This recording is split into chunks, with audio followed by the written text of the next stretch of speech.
아침 채널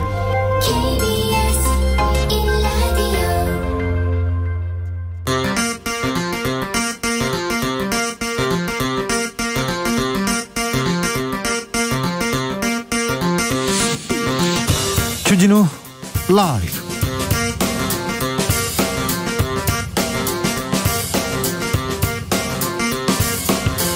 2021년 6월 15일 화요일입니다. 안녕하십니까, 주진우입니다. 문재인 대통령이 G7 정상회의를 마치고 오스트리아를 국빈 방문했습니다.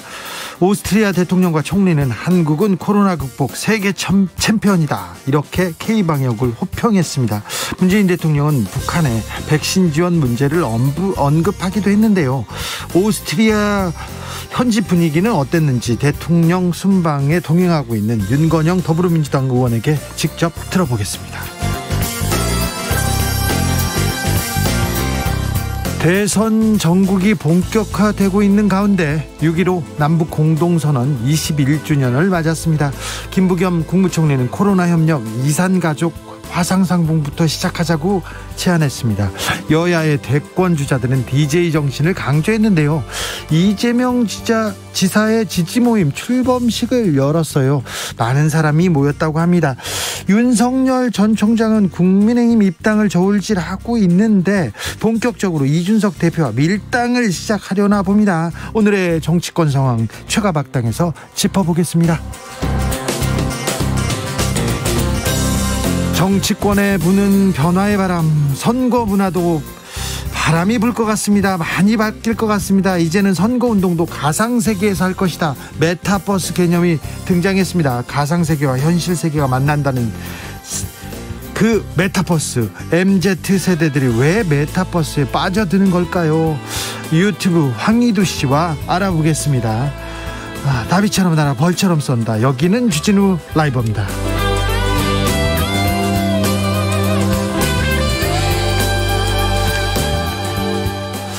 오늘도 자중자애, 겸손하고 진정성 있게 여러분과 함께 하겠습니다. 아재들은 메타버스를 이렇게 저처럼 메타버스라고 발음하는데 사실 메타버스입니다.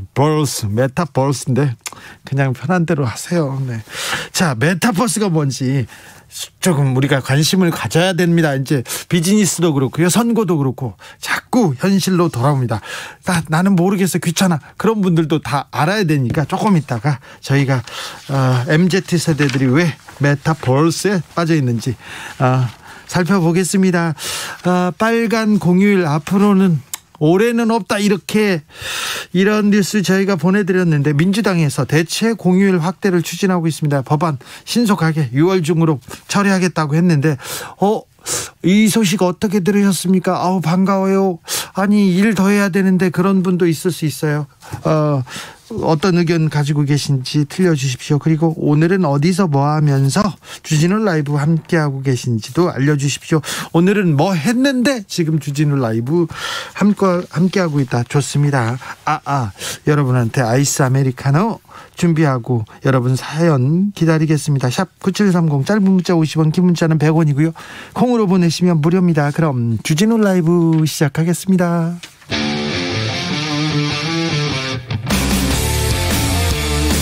탐사보도 외길 인생 20년. 주 기자가 제일 싫어하는 것은?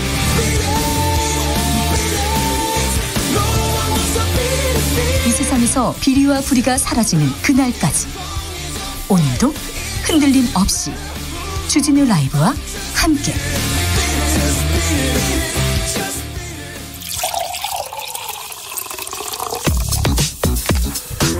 진짜 중요한 뉴스만 쭉 뽑아냈습니다. 줄 라이브가 뽑은 오늘의 뉴스 주스. 정상근 기자, 어서 오세요. 안녕하십니까. 코로나 상황 살펴볼까요? 네, 오늘 코로나19 신규 확진자 수가 374명으로 이틀째 300명대 확진자가 나왔습니다. 휴일 검사라고 하지만 300명대는 좀 의미가 있어요. 네, 그렇습니다. 그렇다고 하더라도 지난주 월요일 화요일에는 400명대 중후반이었으니까 크게 줄어든 것은 맞습니다. 네. 그리고 이번 확진자 수 자체도 84일 만에 가장 낮은 확진자 수이기도 합니다. 아무래도 백신 효과가 좀 확실히 있는 것 같습니다. 백신 효과 같은데 백신 접종자는 어떻게 됐나요? 네, 이 정부는 상반기 백신 접종 목표를 1,200만 명으로 잡았었습니다. 6월까지 1,200만 명 맞추겠다 이렇게 얘기했죠. 네, 그러다가 1,300만 명으로 100만 명을 늘려서 수정을 했는데요. 오늘 오후 2시 30분쯤 그 목표치인 1,300만 명을 넘어섰습니다. 6월 15일인데요. 네, 지난 2월 26일 국내에서 첫 접종이 시작된 지 109일 만인데요. 인구 대비 접종률도 25.3%로 우리 국민 4명 중 1명은 백신을 맞았습니다. 정부는 오는 9월까지 3,600만 명에 대한 1차 접종을 마치고 11월 이들에게 모두 2차 접종까지 마무리함으로써 집단 면역을 달성한다는 계획을 세운 바 있습니다. 네. 목표를 잘 달성할 것 같습니다. 그런데요, 군 병원에서 백신 접종 실수했다고 하는데 걱정입니다. 네, 이 국군 대구병원이 지난 10일 인근 부대의 30살 미만 장병 486명을 대상으로 화이자 백신을 접종하던 중에 6명에게 이 실수로 식염수만 주사한 것으로 전해지고 있습니다. 백신에 식염수를 타서 접종을 하는데 백신을 넣지 않은 것인데요. 이 문제는 누가 백신을 맞지 않은 건지 모른다라는 게 있습니다. 모른다고요? 네, 이 대구병원은 21명으로 추정을 하고 희망자는 재접종을 하도록 했는데 21명 중에 10명이 재접종을 한 상황입니다. 근데 재접종해도 됩니까? 맞은 사람이 또 맞으면 어떡해요? 네, 일단 이 과소접종, 그러니까 이 정해진 양보다 덜 맞았을 때 그때는 이 예방주사 지침에 다른 쪽 팔에 다시 주사를 맞게 되어 있긴 한데요. 이 문제는 과다 접종의 경우에는 어떻게 하는지 지금 알 수가 없는 상황입니다. 지금 부작용을 일으킬 수도 있기 때문에 당국이 지켜보고 있는데요. 다만 현재 이 백신 5접종으로 인한 좀 다친 분들이나 아니면 질병을 앓고 있는 분은 없습니다. 네. 현재 한편 정부는 5접종이 발생할 경우 보건소의 조사를 거쳐서 재발 우려가 있는 경우 의료기관의 위탁 계약을 해지하기로 했습니다. 네. 소수라도 이런 실수가 나오면 안 됩니다. 5접종은 매우 위험하기 때문에 각별히 좀 신경 써 주십시오. 문재인 대통령이 북한의 백신을 지원할 수 있다, 이런 입장을 밝혔습니다. 네, 오스트리아를 국빈 방문 중인 문재인 대통령은 북한이 동의한다면 북한에 대한 백신 공급 협력을 적극 추진하겠다라고 밝혔습니다. 문재인 대통령은 한국이 이 글로벌 백신 허브 역할을 할 경우 북한도 당연히 협력 대상이라면서 미국도 북한에 대한 인도주의적 협력을 적극 지지하고 있다고 밝혔습니다. 만약 북한이 이에 호응한다면 경색된 남북관계를 재개할 실마리가 될 것으로 보이는데요. 네. 이 문재인 대통령은 또한 이 한미 정상이 대북 정책을 공유했다고 밝히면서 북한의 호응이 있기를 기대한다라고 말했고요. 또 남북 대화 협력이 확대된다면 북미 대화를 촉진하는 선순환 역할을 할 것이다라고 밝히기도 했습니다. 한미 정상회담 그리고 G7에서 북한한테 지금 화해 메시지를 계속 던지고 있습니다. 북한이 대화의 장으로 나올 좋은 기회 같습니다. 좋은 때 같습니다. 자꾸 딴소리하지 말고 북한도 빨리 화해와 협력의 길로 나오기를 고대하고 있습니다. 기다리고 있습니다. 오스트리아를 방문 중인 문재인 대통령.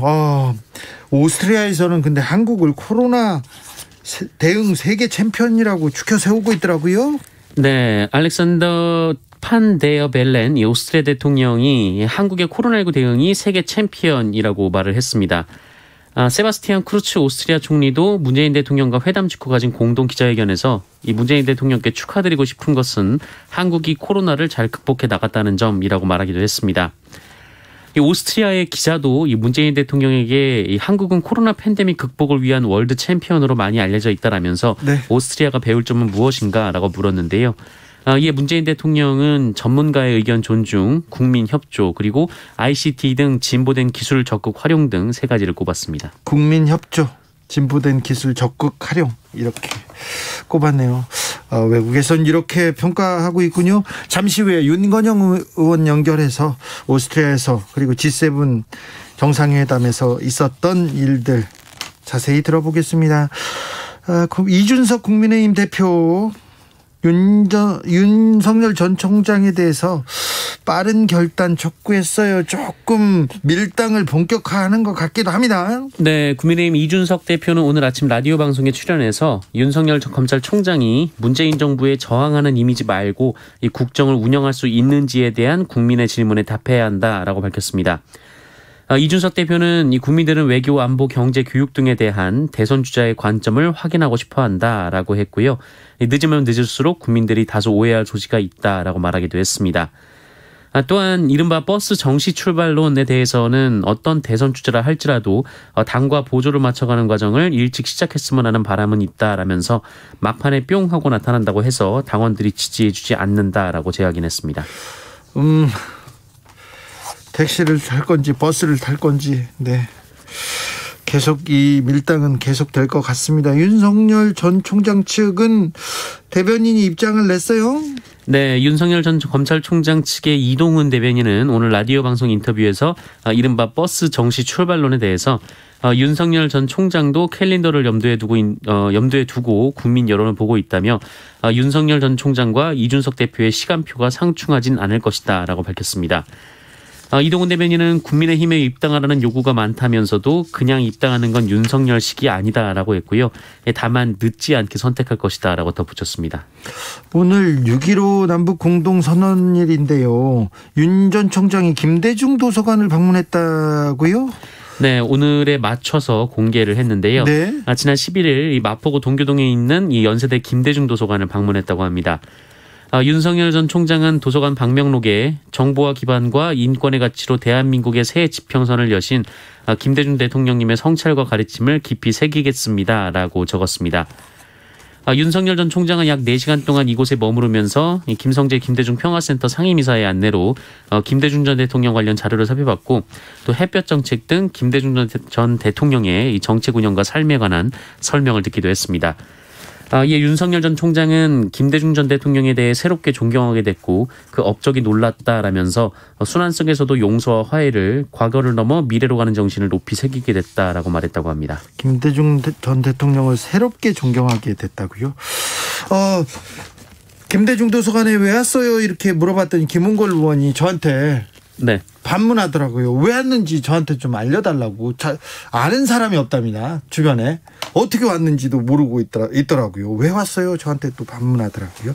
국민의힘에서 국민권익위원회 소속 의원 부동산 전수조사 하기로 했지 않습니까? 네네. 그런데 개인정보 동의서 아직도 제출하지 않고 있다면서요? 네, 이 동의서가 있어야 이 조사를 시작을 할 수가 있는데요. 이 국민권익위원회에 부동산 현황 전수조사를 의뢰한 국민의힘이 이 개인정보 활용 동의서를 아직 제출하지 않아서 권익위 조사가 시작이 되지 않고 있습니다. 아니 지금 조사해달라고 전수조사 받겠다 얘기했는데 그럼 지금 말만 하고 동의서를 제출 안 했다는 거네요. 네, 권익위 측은 여러 언론에 이 국민의힘이 전수조사 의뢰 공문을 제출하면서 개인정보 활용 동의서는 첨부하지 않았다라면서 그래서 17일까지 제출해달라고 요청을 했다라고 밝혔습니다. 네. 앞서 더불어민주당 그리고 정의당 국민의당 등 비교섭단체 5당은 이 전수조사 의뢰와 함께 개인정보 활용 동의서를 한 번에 제출한 바 있는데요.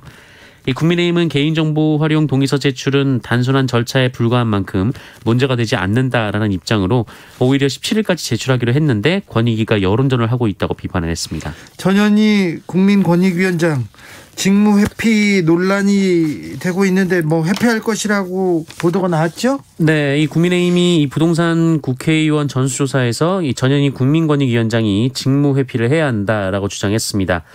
민주당 조사의 경우에는 이 전현희 위원장이 직무 회피를 한 바 있는데 국민의힘 조사에서도 회피를 해달라라는 얘기입니다. 네.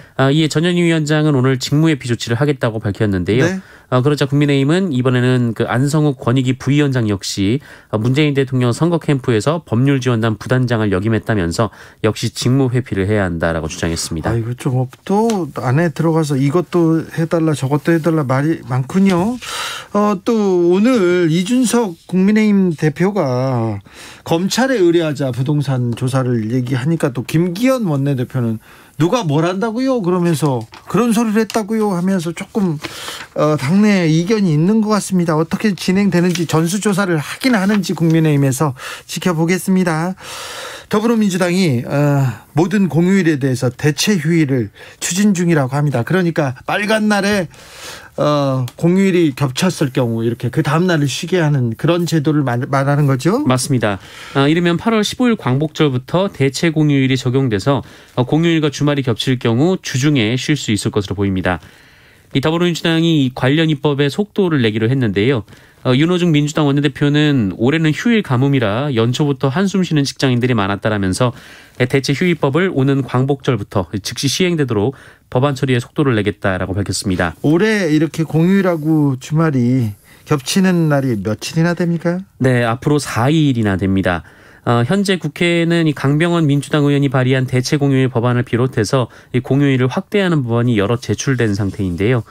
뭐 여야를 막론하고 뭐 어버이날이나 식목일, 뭐 순국 선열의 날, 뭐 노인의 날 등을 이 추가로 공휴일로 지정하자는 법안이 제출되어 있기도 하고 그만큼 여야의 공감대가 형성돼서 이 통과도 어렵지 않을 것으로 예상이 되고 있습니다. 여야가 또 비슷한 목소리를 내고 있습니다. 0894님께서는 근로자들이 세 달력 받으면요 빨간 날 제일 먼저 보는데 그런데 대체 공휴일 꼭 해주세요 얘기합니다. 7798님께서는 8월부터 기대하고 있습니다. 택배기사에겐 공휴일이 꿀 같은 날인데 올해는 너무 없더라고요. 이번에 통과되면 작년처럼 택배 휴무일 비슷하게 놀 수 있겠네요 얘기하는데 택배 노동자들이 오늘 다 파업하고 여의도 공원에서 자신들이 약속했던 사회적 합의체에서 약속했던 그 약속을 이행하라고 지금 파업을 벌이고 있습니다. 목소리를 계속 높이고 있는데 어떻게 좀 잘 풀렸으면 하는 바람이 있습니다. 9909님께서는요. 갑자기 휴일 생기면 쉬어서 좋지만 수업 일자를 조정해야 해서 반갑지도 않은 그런 측면이 선생님으로서는 좀 애매한 소식이네요. 그런 분도 있군요. 네, 다 좋아할 줄 알았는데 검찰이 현대중공업 대표 등을 기소했습니다. 네, 지난 2019년 9월부터 지난해 5월까지 불과 1년도 안 되는 기간에 현대중공업에서 산재로 숨진 노동자만 5명이나 됩니다. 두 달에 한 명씩 숨진 상황인데요. 예. 이에 검찰은 한영석 현대중공업 대표이사와 전 현직 본부장, 하청업체 대표 등 18명을 재판에 넘겼습니다. 기소된 현대중공업 임원들은 이 추락을 방지할 방호망을 설치하지 않거나 이 작업계획서를 작성하지 않는 등 위험방지 조치를 취하지 않아 업무상 과실치사 혐의가 적용이 됐습니다. 현대중공업은 고용노동부의 4차례 안전점검에서 무려 635건의 안전조치 미비사항이 적발된 바 있는데요. 이에 울산지검은 최근 강화된 산업안전보건법 양형 기준 취지에 맞춰서 기소를 했으며 이후 중대재해 발생 시에도 무거운 책임을 지도록 할 것이다라고 밝혔습니다. 현대중공업 뭐라고 합니까? 네, 뭐 특별한 입장을 밝힐 게 없다라고 설명을 했는데요. 이 현대중공업 같은 경우에는 올해도 벌써 2건이나 사망사고가 발생해서 지난 5월 고용노동부가 본사까지 특별 근로감독을 벌이기도 했습니다. 그럼에도 불구하고 바뀌는 게 별로 없어요. 네, 현대중공업에서 계속 사고가 났습니다. 계속 사람이 죽고 있는데 바뀌는 게 없습니다. 검찰이 대표를 기소한 거는 굉장히 이례적인 일입니다. 어떤 결과가 나오는지 좀 지켜보겠습니다. 굉장히 의미 있는 것 같습니다. 검찰이 수사를 더 열심히 해주시고 또 기소도 재판도 더 열심히 했으면 하는 바람이 있습니다. 자, 회사에서 벌어진 부당 업무 지시에 대해서 억울함을 갖던 40대 여성 노동자가 스스로 목숨을 끊었다고요? 네, 지난 4월 이 하청업체 소속으로 포항제철소에서 일을 시작한 48살 여성 노동자 김모 씨가 화재감시원으로 입사를 했음에도 불구하고 네.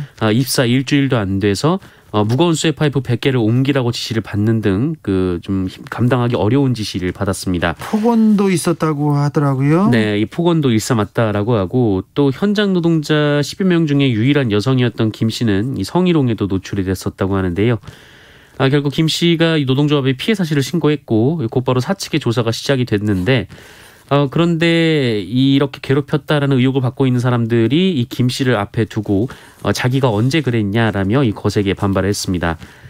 결국 김 씨는 신고 당일 인간 이하의 취급을 당해 너무 괴롭고 치욕스럽다라며 살고 싶지 않다는 글을 남긴 채 생을 마감했다고 합니다. 아니 저기 가해자들 괴롭힌 사람들 그 사람들을 벌도 주고 이렇게 이걸 바로 잡아야지요. 왜 그렇게 또 안타까운 선택을 했는지. 이거 재해죠. 명백한 산업재해 아닙니까? 노조는 이 업무상 재해라면 철저한 조사를 촉구했습니다. 하지만 하청업체 측은 가해자와 피해자 모두 정식 직원이 아닌 일용직 노동자이고 또 경찰 조사가 진행 중인 사안이라 입장을 밝힐 수 없다라고 언론에 설명했습니다. 정식 직원이 아니어서 입장을 밝힐 수가 없다고요? 사과도 못합니까? 네, 경찰은 회사 관계자들을 상대로 직장 내 괴롭힘과 성희롱에 대해서 조사를 하고 있습니다. 정식 직원이 아니면 그러면 사과하지도 않고 어떤 내용인지 말도 안 할 겁니까? 나쁜 사람들이네요. 참 나쁜 사람들이네. 오피스텔에서 20대 남성이 숨진 채 발견됐어요. 그런데 범인이 친구들이랍니다. 네, 그제 서울 마포구 연남동의 한 오피스텔에서 20대 초반 남성이 나체로 숨진 채 발견된 일이 있었습니다. 이에 경찰은 사망한 남성과 오피스텔에서 함께 거주 중인 B씨 그리고 또 다른 남성 C씨를 중간금 치사 혐의로 긴급 체포했는데요. 어떤 일이 있었던 거죠? 네, 세 사람은 친구 사이로 전해지고 있고요. 그동안 함께 지내오다가 이달부터 이 오피스텔로 거처를 옮긴 것으로 알려졌습니다. 그런데 경찰에 따르면 그 A씨, 그 피해자는 영양실조의 저체중 상태였고 이 몸에 폭행을 당한 흔적이 있었다라고 합니다. 이 두 사람이 이 피해자를 감금한 상태에서 가혹행위를 해서 이 피해자가 사망한 것으로 보고 경찰은 이들의 혐의를 살인으로 변경해 구속영장을 신청했습니다. 네. 오늘 영장실질심사가 이어지고 있는데요. 이 두 사람은 감금 때문에 결국 사망하게 된 것은 맞지만 고의를 가지고 죽음에 이르게 한 것은 아니라는 취지로 주장하고 있는 것으로 전해졌습니다. 이 두 사람은 채무 문제로 이 같은 범행을 저지른 것으로 알려졌습니다. 영양실조의 저체중 상태였습니다. 감금한 것이 맞습니다. 그것 때문에 죽었는데 고의가 아니라고요? 마땅히 벌을 받아야 될 것 같습니다. 존엄사법이 시행된 이후에 존엄사로 사망한 분이 처음으로 장기를 기증했습니다. 네, 지난 2018년부터 이 존엄사를 선택할 수 있게 하는 연명의료결정법이 시행된 바 있는데요. 네. 이 법이 시행된 이후 처음으로 연명의료를 중단한 후 장기 이식을 한 분이 나왔습니다.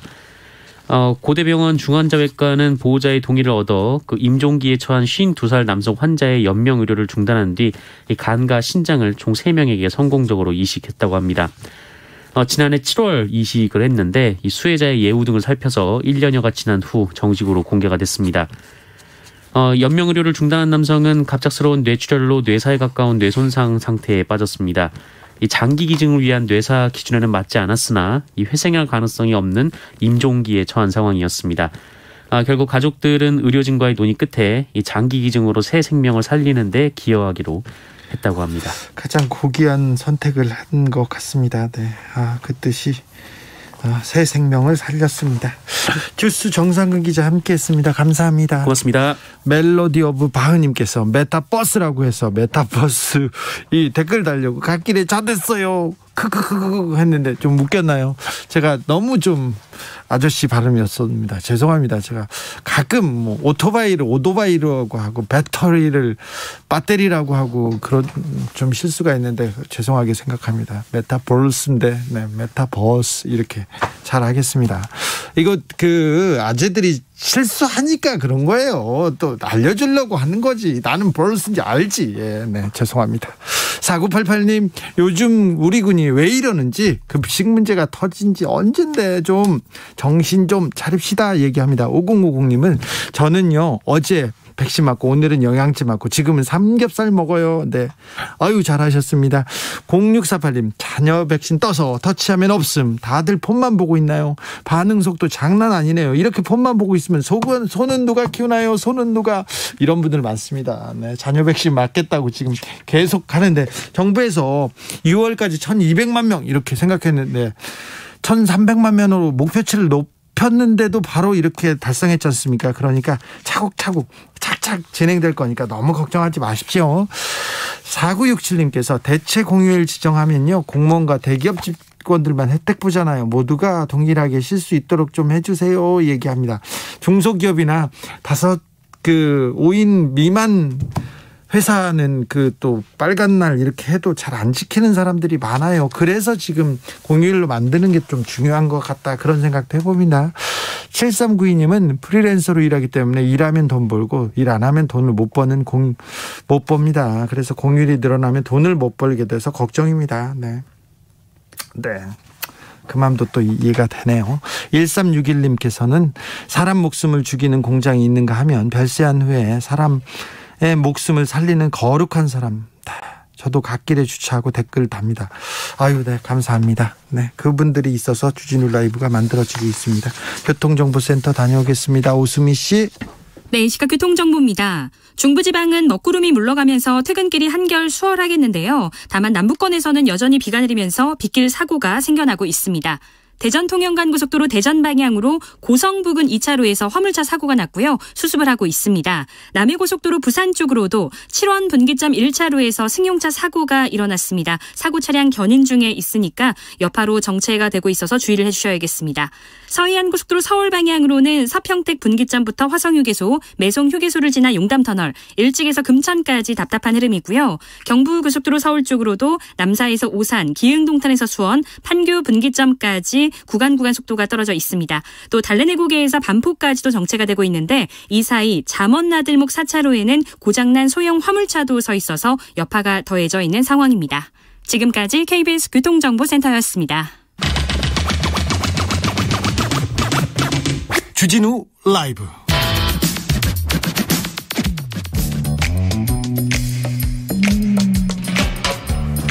오늘의 정치권 상황 깔끔하게 정리해드립니다. 여당 야당 크로스 최가박과와 함께 최가박당.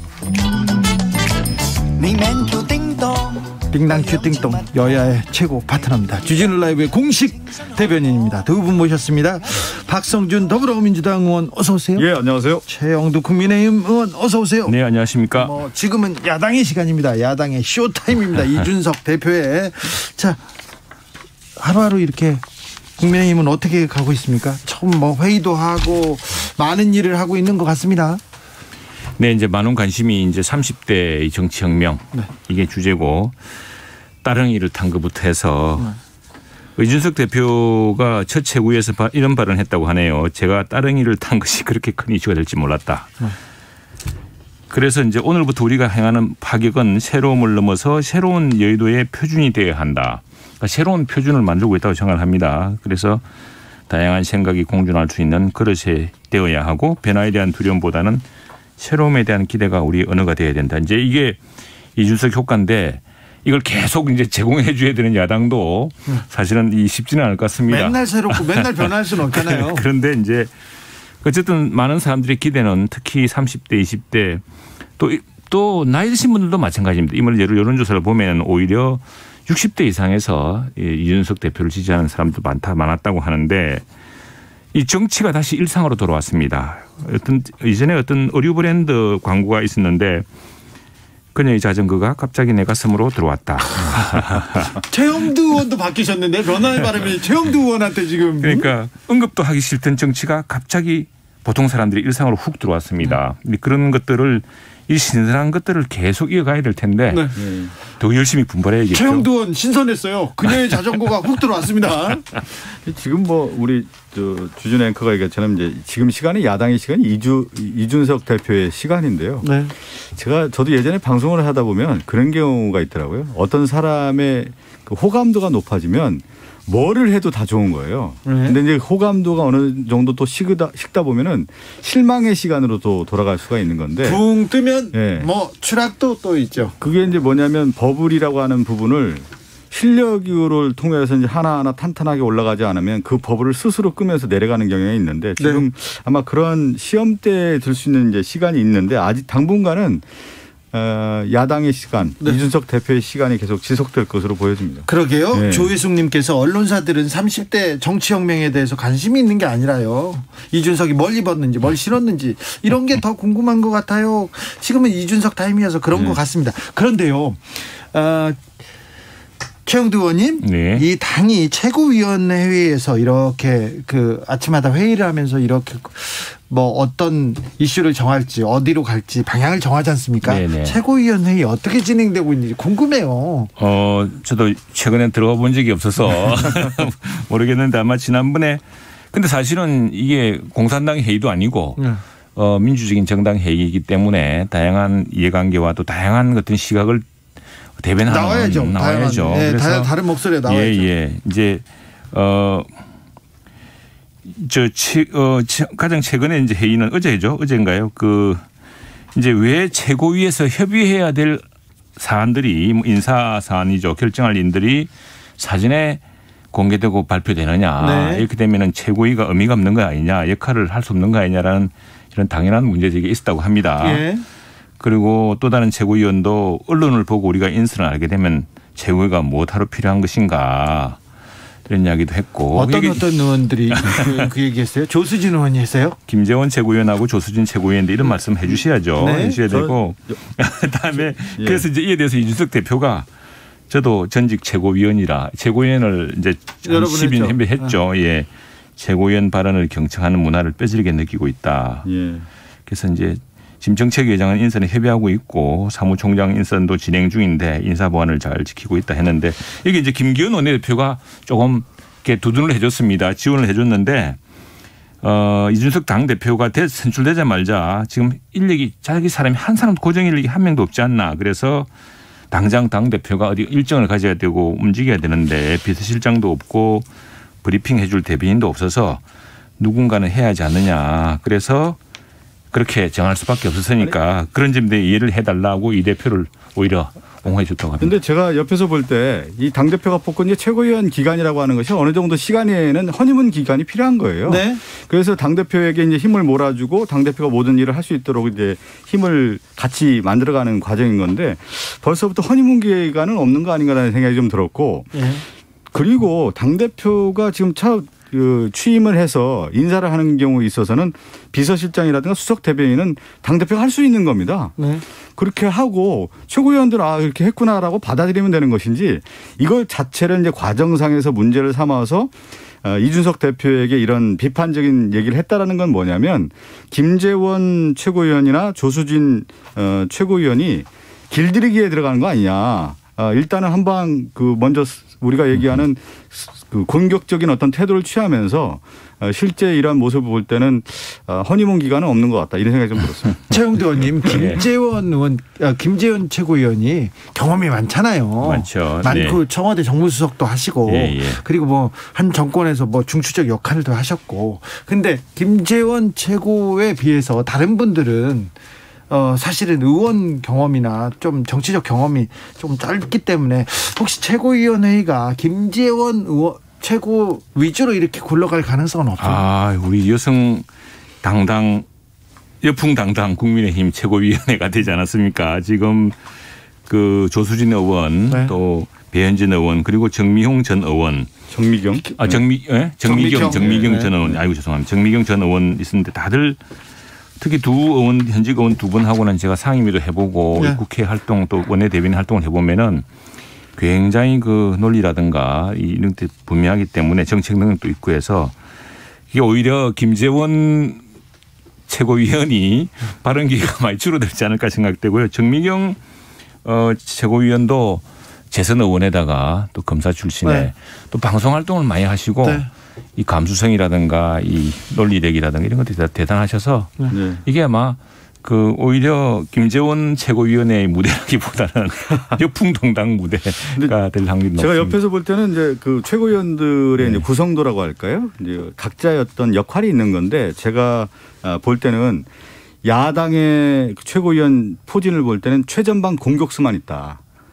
그러니까 축구로 치면 최종 수비수도 있고 리베로도 있고 완충지대 역할을 할 수 있는 최고위원들이 있어서 서로 이제 조화와 화합을 이루어야 되는 건데 제가 볼 때는 이제 최전방 공격수가 있고 강자들, 강성의 어떤 이미지가 있는 분들이 있는데 대체적으로 보면 저도 옆에서 볼 때 치고 빠지기에는 매우 능숙한 분들이에요. 그런데 네. 긴 호흡을 가지고 어떤 일을 하기에는 상당히 좀 어려운 캐릭터들이 많아서 좀 지켜봐야 되겠다는 생각이 좀 들어서 벌써부터 그래서 그 이준석 대표 인선 문제를 가지고 이렇게 자신의 어떤 캐릭터를 드러내는 걸 보면 긴 호흡으로 가지 않고 짧은 호흡으로 치고 빠지는 어떤 그런 모습들이 그런데 그걸 우리 박 의원님께 조금 네. 제가 이제 항변해야겠는데 우리는 뭐 여당을 할 기회를 주지 않았습니까? 그리고 국회에서 같이 무슨 토론을 할 기회도 충분히 없었고 그냥 180 가까운 의석으로 다 그냥 일사천리로 통과시키고 왔기 때문에 사실 우리가 정책 능력이라든가 우리 법안을 반영한다거나 하는 능력이 없었죠. 그래서 사실은 우리 당내에서는 어떤 그걸 막을 수 있는 또 여당의 실정을 제대로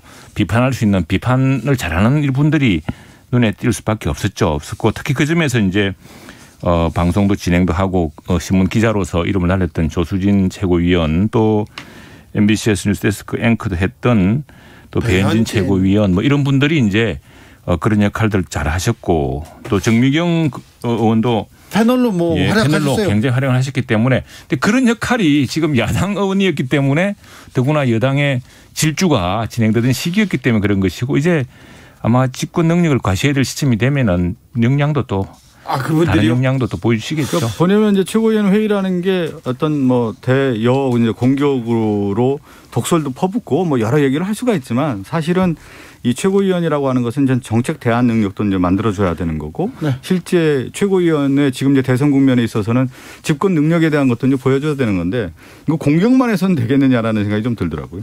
자, 국민의힘의 부동산 전수조사 좀 물어볼게요. 이거 권익위로 갑니까? 검찰로 갑니까? 하긴 하는 겁니까? 지금 저희들이 다 냈습니다. 이제 저 민주당 의원들이 했던 것처럼 네. 똑같이.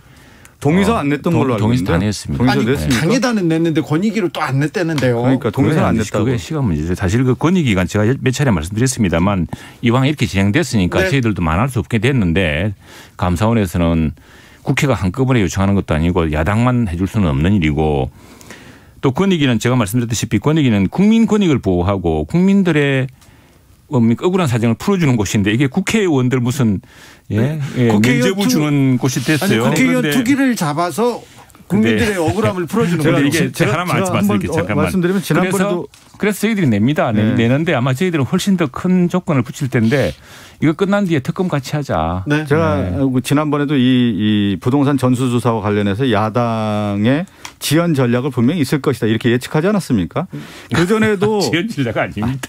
지연 전략입니다. 이건 분명히. 아니 전공법에서 뭐 정정당당하게 아니 동의서에서 부동산 조사 받으면 되는 거지 왜 자꾸 늦추는 겁니까? 그것은 우리가 얘기하는 두 글자로 얘기하는 꼼수밖에 안 되는 거기 때문에 이번에는 정확하게 좀 그래요. 부동산 전수와 관련해서 정정당당하게 그리고 이준석 그 당대표가 된다는 것은 뭐냐면 변화와 혁신이고요.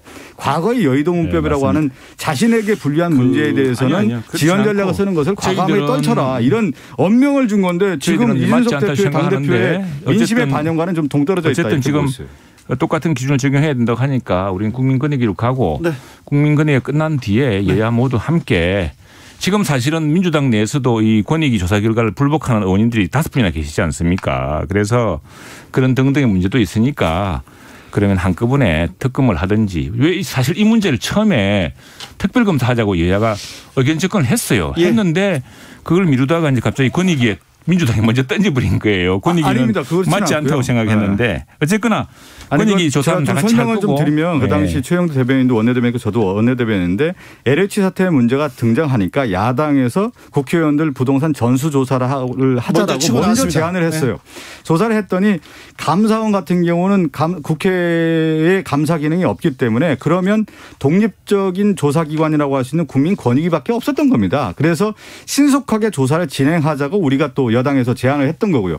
그렇지만 이제 야당에서 이제 반대하면서 지연 전략으로 왔고 결국에는 그래서 여당 단독으로 제출을 하고 야당도 해야 된다는 비판의 여론이 있다 보니까 다시 야당에서 지금 전수조사를 받았겠다라고 하지만 지금 내용적으로 봤을 때는 야당이 적극적인 모습이 보이지 않기 때문에 저는 좀 언제 할지 모르겠어요. 지난번에 다 한다고 했는데 안 하고 있지 않습니까? 그건 걱정 안 하셔도 되고 여기 사실 권익위 문제는 좀 복잡한 문제가 있습니다. 오늘 아침에 막 여러 신문 어제 신문도 나와 있습니다. 보면 아시겠지만 이제 권익위원장이 뭐 저도 잘 아는 분입니다만은 민주당 소속 출신입니다. 그래서 민주당이 회피했다가 네. 이제 이쪽 당에서는 회피하지 않겠다 그랬어요. 그랬더니 그럼 지난번에 왜 야 5당이 할 때는 그때는 회피했죠. 또 회피한다고 그랬느냐.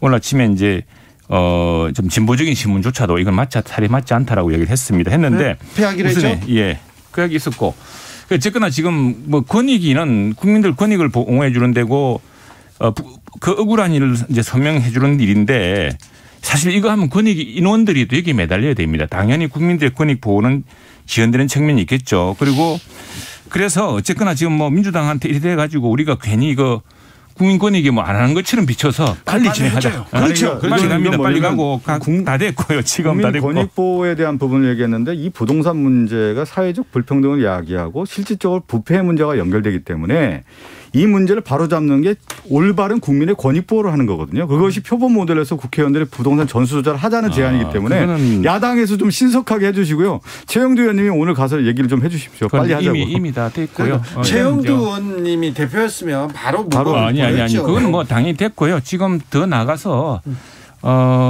원래 사실 이번 기회에 그냥 그럼 우리가 지금 손방망이 지적받고 있는 국회 윤리특위를 좀 강화하자, 수사권을 강화한다든가 하는 이런 방식이 있어야 되고, 분명한 것은 이제 뭐 국민권익위에 대해서는 저는 적합한 조사기관을 생각하지 않지만 네. 이왕 일이 됐으니까 빨리빨리 진행하고 그보다 더 분명한 조사기관에서 동등하게 한꺼번에 또. 아니 그리고 하자, 저는 그게 이해가 안 가요. 권익위에 조사한다고 했으면 동의서를 같이 제출했어야지. 동의서는 또 언제 제출한다고 날짜까지 또 이렇게 연기하고 그런 것이 볼 때 좀 방법론에 있어서 지금 시대에 맞는 것인지 좀 저는 의문이 특검합시다. 특검 하자 그래놓고 안 합니까? 자, 권익위 받고 특검 가기로 네, 받고 또 묻고 더블로 받고 더블로 가기로 했습니다. 네. 예. 이준석 대표가 모범을 보여주시리라고 믿습니다. 자, 국민의힘의 허니문을 지켜보고 있는 민주당 분위기로 가보겠습니다. 자, 이번 선거에서 예. 민주당이 참패했어요. 네네. 그리고 그런데 국민의힘에서는 변화도 하고 새롭게 하고 이준석 현상도 나타나고 뭘 바꾸고 하고 있어요. 민주당은 뭐 하고 있냐면요. 경선 연기를 가지고 왔다 갔다 하고 있어요. 이거 아무리 봐도 변화, 개혁으로는 조금 개혁으로 그렇죠. 가는 길은 네. 좀 미진하고 지금 삿바 싸움, 밥그릇 싸움 하고 있는 거 아닙니까? 네, 맞습니다. 그 이제 공당에서 내세웠던 약속이라고 할까요? 당헌 당규는 지켜야 되는 거고요. 그 신뢰 속에서 이제 원칙이 되고 국민들이 이제 그것을 통해서 예측 가능한 것을 이제 만들어가는 것이 매우 중요한데 지금 이제 경선 연기론 나오는 것은 뭐 연기론 측에 제기했던 분들도 충분히 이해가 됩니다. 왜 그러냐면 우리 당이 진짜 어렵기 때문에 여러 가지 방법론에 대한 생각을 하고 있고 그걸 제안한 것으로 알고 있는데 지금에 있어서는 좀 정정당당하게 좀 가야 된다는 생각이 들고요. 지금 주 앵커께서 얘기한 것처럼 경선 연기론 자체가 실질적으로 권력 싸움 같이 국민에게 비춰줄 수 있는 거기 때문에 조심스럽게 접근해야 되는 건데 민생하고 무슨 상관입니까? 그렇죠. 그래서 지금은 화두가 변화와 혁신에 대한 목소리가 크기 때문에 거기에 맞춰서 민생 개혁이라든가 우리 정당이 그럼 민주당이 무엇을 할 것인가 그리고 대선 후보들은 앞으로 무엇을 할 건가에 대한 어떤 선의의 경쟁이 돼야 되는 측면이 있는 것이죠. 최영두 의원님, 네. 민주당이 지금 국민의힘을 조금 버겁게 생각하고 있나요? 그런 것 같죠.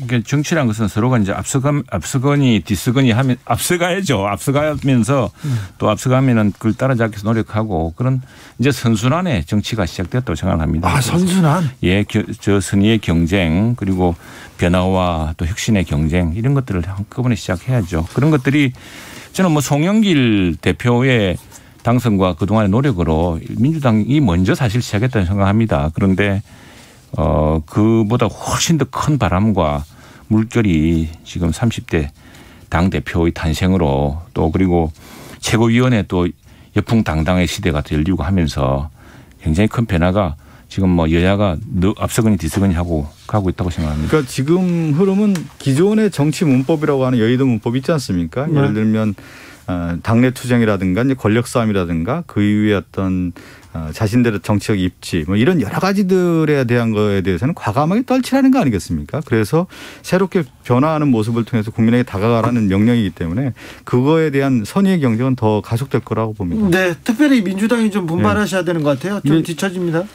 지금은 얘기한 것처럼 이제 송영길 대표 체제하에서 이제 변화와 혁신에 대한 끊임없는 노력들을 이제 기울이고 있는 반면에 이준석이라고 하는 새로운 어떤 쓰나미가 왔기 때문에 지금 야당의 시간으로 저희가 이제 가야 되는 거고요. 좀 더 기다려 보면 또 여당의 시간도 올 거라고 봅니다. 오겠죠? 당연히 오게 만들어야죠. 네. 내일이죠.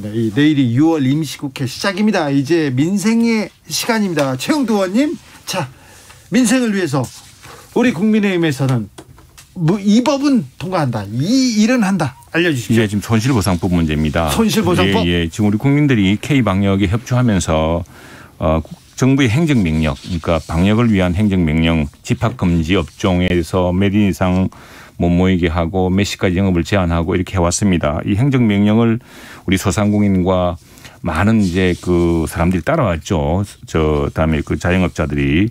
그런데 당연히 행정명령은 국민의 기본권을 이제 이렇게 제한한 겁니다. 그에 따른 손실이 생겼죠. 그 손실을 보상해 줘야 된다는 게 이제 손실보상법입니다. 지금 손실보상 구조가 어떻게 되냐면 민주당 내에서 또 많은 의원들도 동의하고 있어요. 정부의 행정명령, 정부의 방역 지침에 협조하기 위해서 그 자발적으로 한 것이 아니고 10시까지 다 닫혔습니다. 그렇죠. 10시까지만 하고 다 닫혔습니까? 저 상인들이나 소상공인들이 자기들이 이렇게 여러 가지 그 방역 조치를 취한다고 해도 그 무시하고 그냥 일괄적으로 했던 것이거든요. 때문에 여기에 대해서는 어떤 손실을 적정하게 보상해 줘야 된다는 것이 이게 헌법 기본권이 기본 원리입니다. 원리인데 지금 정부에서는 이렇게 손실 보상보다는 그냥 보편적인 모든 사람에게 똑같이 예컨대 그 영업 제한을 받은 적도 없는 사람들한테도 똑같이 그 재난지원금을 나눠주자 이런 방식으로 지금 그 논의를 하고 있어서 지금 우리 당의 최대 관심은 지금 뭐 최승재 의원이 벌써 한 50일째 농성도 하고 있습니다만 네. 이 헌법의 보장, 헌법에 분명히 정해진 국민의 기본권을 제한했으면은 또 국민들에게 빚을 안겼으면은 그 빚을 갚아주는 것부터 먼저 해야 된다 해서 손실보상법을 가장 먼저 하자. 이게 지금 저희들 입장입니다. 뭐 지금 이제 손실보상법과 관련된 얘기를 했는데 산업통상자원중소기업벤처위원회에서요. 지금 이제 속도를 아직까지 좀 내지는 못하고 있는데 우리 당 입장에서는 6월 달에 이 손실보상법을 이제 처리하겠다는 입장입니다. 네. 여당도 아마 같은 생각인데 지금 얘기한 것처럼 소급 적용에 대한 여부가 가장 큰 쟁점이었는데 여러 이제 문제가 있고요. 이제 헌법에 대한 해석에 대한 문제도 있고 그래서 어려움이 있는데 민주당과 정부에서는 이 손실보상과 관련해서는 기존의 예산에서 좀 통 크게 지원하자. 소급 적용은 아니고요. 대신에 이제 소급 지원 효과를 더욱더 거둘 수 있고 다양한 업종에서 두텁고 좀 신속하게 지원하자라는 측면에서 지금 접근하고 있기 때문에 어느 정도 일단은 저희가 이제 내린 상태고 손실보상법 통과를 통해서 지금 최선을 다하고 있는 이게 지금 다하고 있습니다. 핵심은 정당한 보상이고 이 헌법 23조 3항에 손실보상 규정이 있는데 이것도 정당 보상임입니다. 공공필요에 의한 재산권의 수용, 사용 또는 제한 및 그에 대한 보상은 법률로서 하되 정당한 보상을 지급하여야 한다. 근데 소급 적용이라는 말도 잘못된 말입니다. 소급 적용이라는 것은 뭐 과거로까지 소급한다는 게 이야기인데 이게 아니고 지금 이 말의 취지는 뭐냐면은 행정명령이 발효된 시점 이후부터 발생한 손해. 네. 예. 지난해 이제 중반부터 이 코로나가 좀 확산되니까 그때부터 행정명령을 발효시켰기 때문에 그때부터 아마 국가 재정 규모도 생각해야 되고 여러 가지 생각을 해야겠지만 네. 그렇죠. 원칙은 원칙대로 하고 네. 충분히 다 100% 보상을 못 해준다면 그때는 그때대로 정부가 여기에 대한 사과라든가 여기에 대한 양해를 구하는 건 다른 문제지. 그걸 일체하지 않겠다고 하는 것은 소급주공이라는 말을 핑계로 하지 않겠다고 하는 것은 헌법의 기본 취지에도 어긋나는 이야기입니다. 또 1차 재난지원금, 2차 재난지원금 또 이제 지원을 했고요. 거기에 따라서 이제 이번에 손실보상과 관련된 부분에 대해서는 제가 앞서 얘기한 것처럼 신속하게 지원한다는 방향이기 때문에 정부에게 좀 믿음을 좀 갖고 좀 지켜봐 주시기 바란다는 말씀드리겠고요. 이게 적극적입니다. 그다음에 제가 가장 중요한 게 지금 뭐냐면 여야에 있어서의 또 시각 차이가 있는 것 중에 하나가 수술실 그 CCTV법이거든요. 네. 제가 이거 얘기는 꼭 드려야 될 것 같아서 네. 지금 많은 국민들이 지금 환자 안전 보장이라든가 또 사실 수술실에서 있었던 여러 사건들이 많았단 말이죠. 네. 또 의료 사고라든가 여러 성문제도 분명히 있었고 사회적 문제가 되다 보니까 이러한 문제를 좀 방지하기 위해서 수술실 CCTV법 같은 경우 지금 상당히 쟁점화되고 있습니다. 네. 그런데 아직 지금 야당에서 좀 반대하고 있는 거 아닌가요? 이게 지금 이재명 경기도지사가 주장해서 어려인들의 사이에서도 좀 이게 논란이 되고 있습니다. 그런데 네. 이게 뭐 CCTV를 통해서 모든 사회를 다 감시하는 것이 그것이 이제 알 권리 차원에서 또 있겠지만 또 감시받는 측면도 있기 때문에 이제 그런 것들이 충돌하고 있는 사안인데 그래서 아니 의료계 전체에 네. 바로 적용하는 것은 이제 반발과 부작용이 들 수 있으니까 국립중앙의료원이나 국립대병원 같은 공공 분야에서부터 먼저 시행해 보는 것이 어떠냐라는 그런 아마 논의들이 진행되고 있는 것 같습니다. 이게 감시라는 말이 적용되지 않는 게 사실은 이제 이런 의료 사고라든가 여러 문제 뭐 성문제 같은 경우 네. 이런 도덕적 의료 행위에 대한 문제들이 발생했을 때 CCTV의 촬영에 따라서 이것을 공개했을 경우에는 일정한 법적인 절차가 필요한 겁니다. 그렇기 때문에 감시라는 표현은 맞지가 않는 것이죠. 어떤 문제가 발생했을 때 왜 원인이 왜 이렇게 발생했는지를 정확하게 진단할 수 있는 방법이 이제 수술실 CCTV법이기 때문에 이것을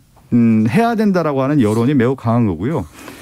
지금 이제 국민적 요구가 큰데 야당에서도 좀 국민의힘에서도 좀 적극적으로 좀 이게는 국민의힘과 여야의 문제가 아니고요. 네. 그 의료행위 위축 초래 가능성을 또 우려하는 분들도 있다고 그래요. 그러니까 실제로 CCTV가 이게 무슨 전체적으로 그 상황을 정확히 보여주는 건 아니거든요. 그 부분적으로 그런 행위 촬영된 부분이 오해를 줄 수 있고. 의료계에서는 지금 반대하고 있죠. 의사들은 반대합니다. 의사들은. 예, 그런 측면들을 봐야겠 전문가들이니까 그분들이. 빠방님께서 CCTV 무서워하는 건 도둑과 의사밖에 없다 이런 얘기도 하는데 어떻게 되는지 지켜보고 있습니다. 차별금지법은 어떻게 됩니까? 이제 차별금지법 같은 경우는 이제 왜 만들어졌냐면 우리 사회가 이제 많은 발전들이 일어났는데 아직까지 이제 성별이라든가 장애라든가 병력이라든가 나이 뭐 출신 국가, 출신 민족, 인종, 피부색 여러 등의 이유로 고용이라든가 또 교육기관 교육 또 직업훈련에 이제 차별을 받는 경우가 있었는데 이것 자체를 이제 차별을 받지 않도록 하겠다는 내용인데 지금 보면 정의당에서 차별금지법 제안을 했고요. 또 민주당 이상민 의원도 이제 평등법을 이제 준비하고 있는 단계인데 지금 당에서도 그렇고 지금 사회적으로 여러 이제 논란이 되고 있습니다. 그래서 지금 준비하고 있는 단계고 관련된 부분을 좀 면밀하게 좀 검토하고 있는 단계다. 최영도 의원님. 예, 이게 사실은 차별금지법이라는 게 다른 말로 하면 평등권입니다. 헌법상 평등권은 기본이 뭐냐면 같은 것은 같게 다른 것은 다르게. 그게 평등이거든요. 그런데 남녀가 다른 부분은 다르게 같은 부분은 같게. 왜냐하면 입사시험을 하는데 이걸 성별로 차별한다면 이건 굉장히 잘못된 것이죠. 그리고 그런 부분은 이 지금 개별 사안으로도 충분히 처벌할 수 있고 금지할 수가 있다고 생각을 합니다. 이건 근데 문제는 포괄적이다. 너무 포괄적이다. 그러면 차별을 어디까지 차별을 할 것이냐. 그러니까 평등권의 기본이라는 것이 같은 것은 같게 다른 것은 다르게.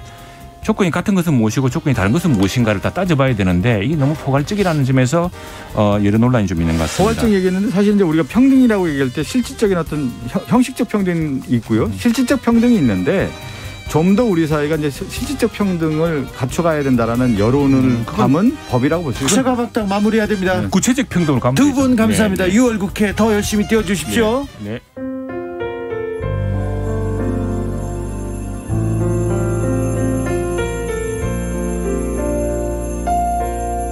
KBS 라디오 연중기획 희망충전 대한민국 434번째 이야기. 안녕하세요. 아나운서 이현주입니다. 11살 현지와 3살 터울의 오빠는 같은 병을 앓고 있습니다. 선천적으로 통증을 느낄 수 없고 땀도 나지 않는 희귀병. 게다가 경계성 지능장애와 근육이 위축되는 신경장애까지 겹치면서 몸을 제대로 가눌 수조차 없습니다. 이렇게 아이들 걱정만으로도 벅찬 요즘 엄마의 한숨은 또 늘었습니다. 매일 고속도로를 타고 식품 배달을 하는 남편의 백내장이 심해지면서 실명 위기가 찾아왔기 때문입니다. 가족들의 생계와 아이들의 치료비, 이 막막한 현실을 아슬아슬하게 버티고 있는 현진의 가족들에게 여러분이 힘이 되어주세요. 코로나19 여파로 사례자와 취재팀의 안전을 위해 사연으로 대신 전달합니다. 여러분의 따뜻한 손길이 희망의 빛이 됩니다. ARS 060-700-1580 060-700-1580 한 통화 3,000원으로 희망을 선물해 주세요.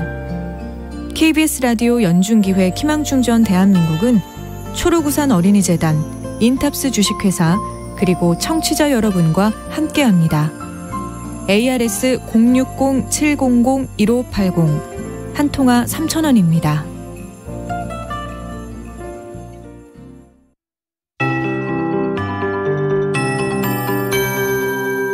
KBS 58분 날씨. 오늘 전국적으로 비가 내렸고요. 제주도 중심으로 강한 비가 지금도 내리고 있습니다. 전체적으로는 빗줄기가 좀 약해진 편이고 중부지방에는 비가 그친 곳이 많습니다. 이 동풍의 영향으로 내일 새벽까지 남부와 제주 중심으로 비가 더 이어질 전망입니다. 이렇게 동풍이 지속되면서 강원 산지에는 가시거리 200m 이하의 짙은 안개가 끼겠고요. 강원 동해안과 경북 동해안 쪽에는 가시거리 1km 미만의 안개가 끼겠습니다. 교통안전에 유의하셔야겠습니다. 특히 태백산맥을 통과하는 터널에서 동해안 쪽 방향으로 차량 운행 시 차간 거리를 충분히 유지하셔야겠습니다. 내일 새벽까지 이어지게 될 비의 양 제주도와 영남 해안으로 10에서 40mm고요. 그 밖에 남부와 영동 지방으로 5에서 20mm가량 되겠습니다. 오늘 밤에 전국적으로 흐리겠고 호남권은 내일 새벽까지, 경북 내륙과 경남 제주는 내일 오전까지 비가 더 이어지겠고요. 영동과 경북 동해안 쪽은 내일 오후까지 조금 더 길게 비가 이어진다고 보시면 되겠습니다. 내일 아침 기온은 서울, 전주 20도 등 16에서 21도 분포, 낮 기온이 많이 올라갑니다. 바람이 약간 불긴 하겠지만 서울이 29도까지 오르고 대전, 광주 28도의 낮 기온 보이겠습니다. 바다의 물결은 제주 해상을 중심으로 높겠습니다. 지금 서울의 기온은 26도입니다. 강혜종입니다.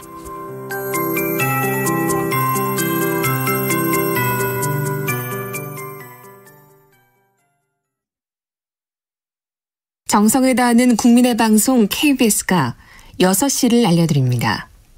AM 711kHz, FM 97.3MHz, KBS 1라디오입니다. HLKA.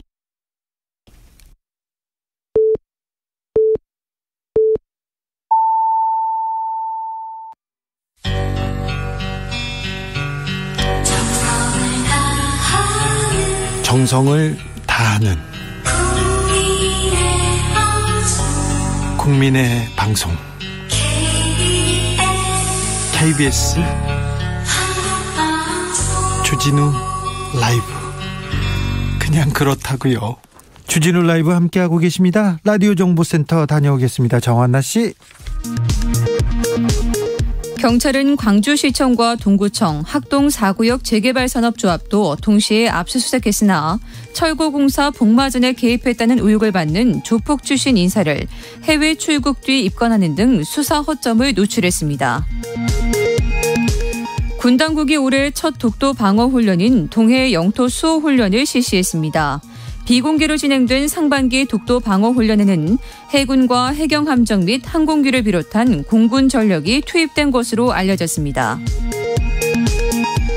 국민의힘은 내주부터 3주간 당 대변인 2명과 상근 부대변인 2명을 뽑기 위한 공개 오디션 일정에 들어갑니다. 만 18세 이상이면 남녀노소 누구나 참가할 수 있으며 20일부터 22일까지 등록을 받습니다. 오스트리아를 국빈 방문 중인 문재인 대통령은 오늘 독일 제약사 큐어백사의 최고 경영자와 화상 면담을 갖고 코로나19 백신 협력 강화 방향을 논의했습니다. 큐어백사는 화이자, 모더나에 이어 세계에서 세 번째로 mRNA 백신을 개발 중입니다. 더불어민주당 의원들이 오늘 국내 소비자 금융 철수를 선언한 한국시티은행을 찾아 경영진과 면담하는 자리에서 매각에서 금융소비자 보호와 고용 안정 두 가지를 기본 원칙으로 해야 한다고 요청했습니다. 과학기술정보통신부는 온실가스의 주범인 이산화탄소를 활용해 2030년까지 화합물이나 생물 등 유용한 물질 14종을 확보하겠다는 로드맵을 내놨습니다. 이를 통해 2050년까지 이산화탄소 포집 비용을 1톤당 $20 수준으로 절감하는 게 목표입니다. 지금까지 정보센터 뉴스였습니다.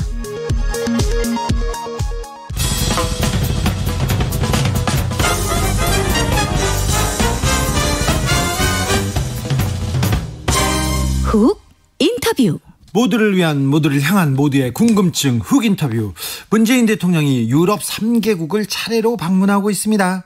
영국에서 G7 정상회의를 성공적으로 마쳤고 지금은 오스트리아 국빈 방문했습니다. 우리 대통령으로서는 129년 만에 처음이라는데요. 오스트리아에서는 어떤 이야기가 오고 갔는지 좀 자세히 들어보겠습니다.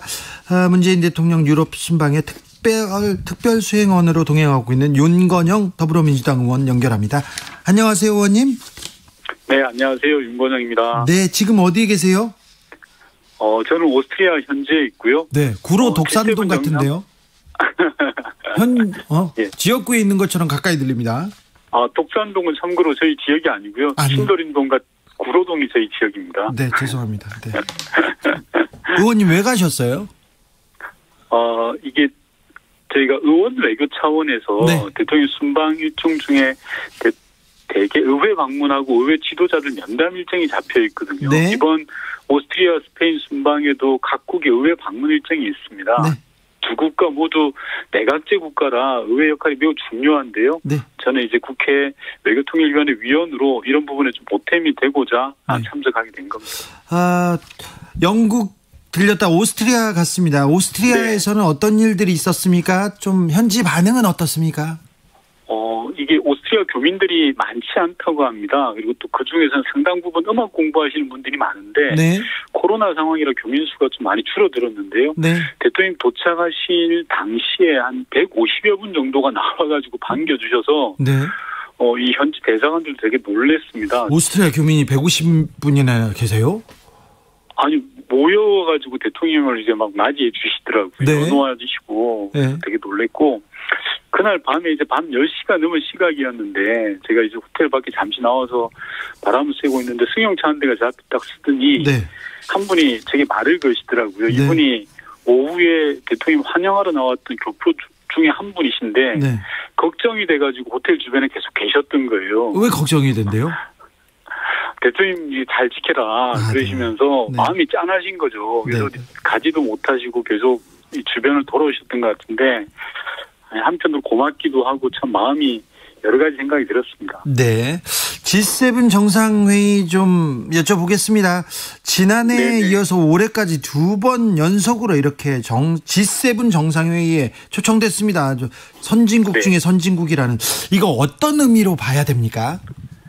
방금 말씀하신 것처럼 G7 정상회의는 말 그대로 선진국 모임이거든요. 네. 선진국들이 코로나 이후 처음 모여서 포스트 코로나 시대를 논의하는 매우 중요한 자리에 우리가 초청을 받았다. 그것도 2번 연속. 네. 대단히 중요한 의미가 있다고 생각을 하고요. 예. 사실 우리가 경제적으로는 이미 이탈리아를 앞지르며 G7 국가에 진입을 했습니다. 네.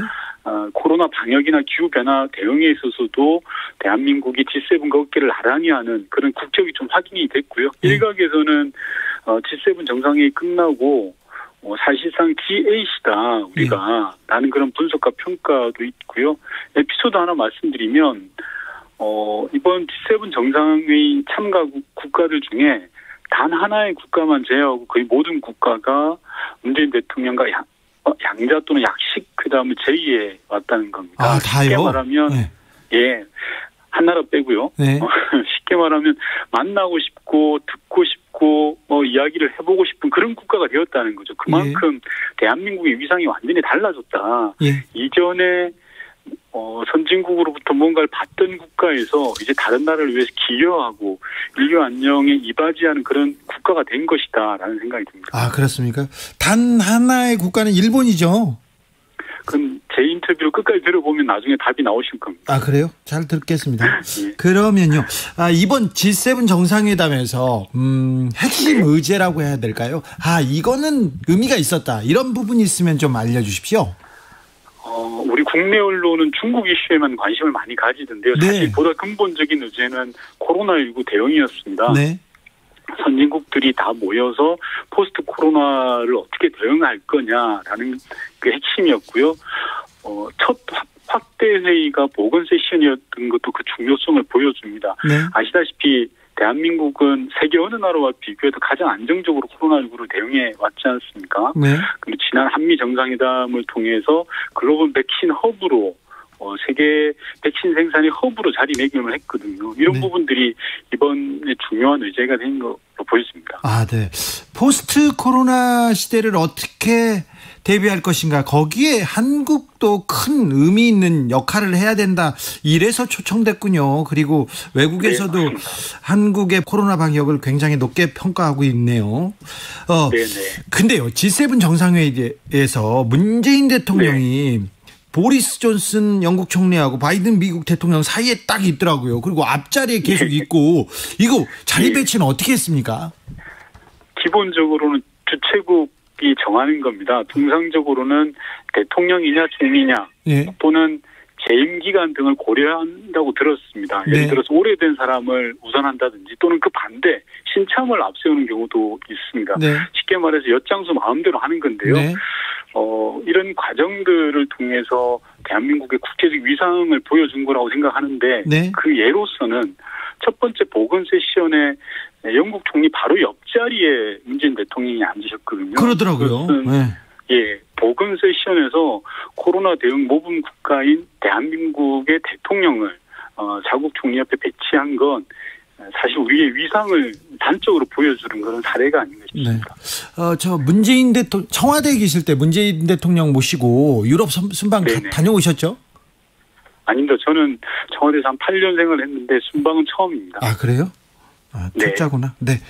자, 다른 그 총리 대통령과도 이렇게 양자회담 가졌었는데 좀 드러나지 않은 보도되지 않은 성과들이 있습니까?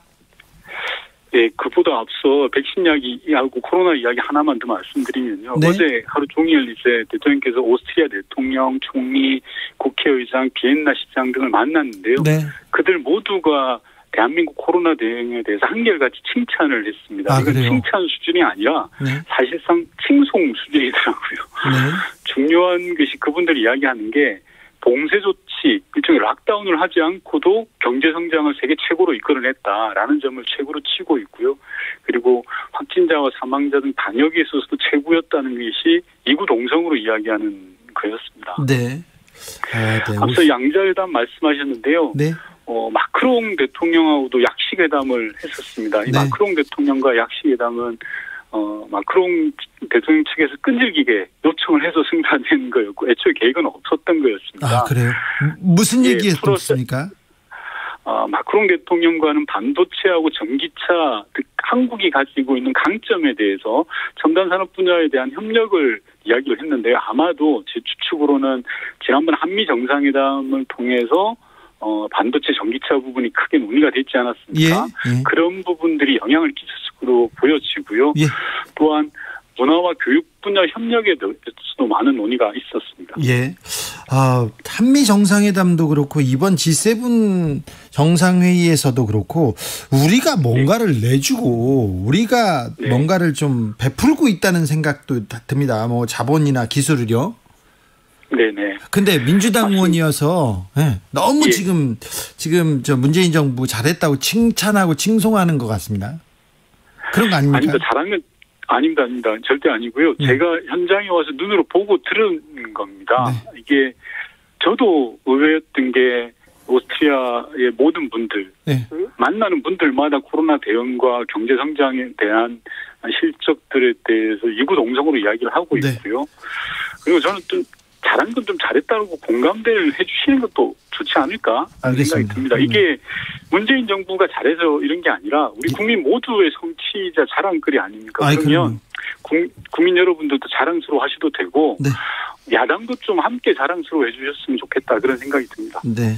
스가 총리하고 한일 정상회담은 왜 이루어지지 않았습니까? 일본이 회담을 잡아놓고 일방적으로 취소했습니까? 이거 결례 아닙니까? 매우 아쉬운데요. 일본이 과연 새로운 한일 관계에 대한 의지가 있는지 의심스러운 지경입니다. 네. 사실 회담으로 이어지지 못한 것도 아쉬운데 그 이후에 일본 정부의 태도는 한마디로 유치찬란한 것 같아요. 어떤 면에서요? 회담 무산에 대해서 엉뚱하게 우리 정부의 책임을 떠넘기고 있거든요. 이건 좀 자리에 맞지 않다고 생각을 합니다.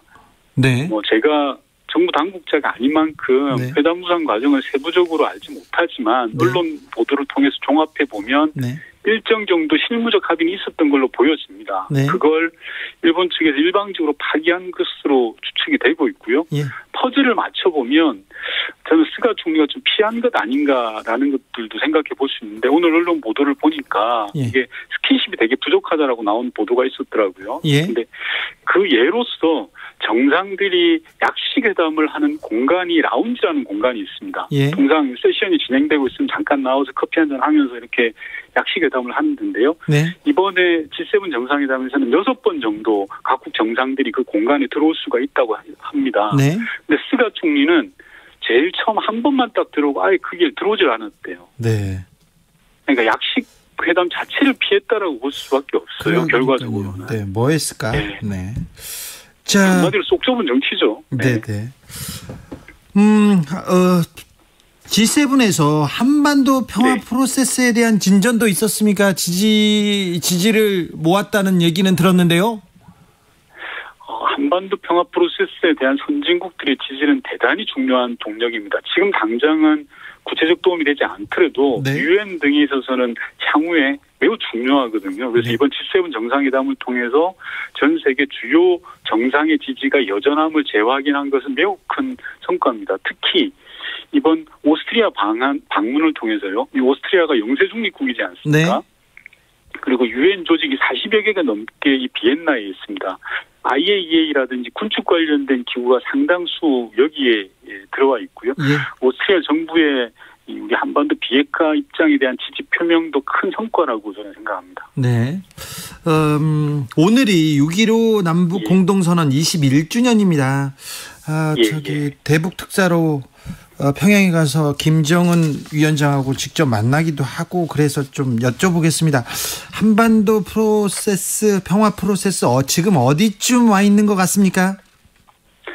2018년 문재인 대통령이 한반도 평화 프로세스를 본격적으로 가동을 해서 상당한 성과를 이뤄냈죠. 그게 19년을 거치면서 2020년 코로나 상황으로 인해서 다시 어려운 국면에 있습니다. 그것을 2018년 서울의 봄으로 다시 끌어오는 그런 과정을 하고 있다는 생각이 들고요. 저는 문재인 정부 임기 내에 일정한 성과를 복원해낼 것으로 그런 확신이 가지고 있습니다. 아, 그래요?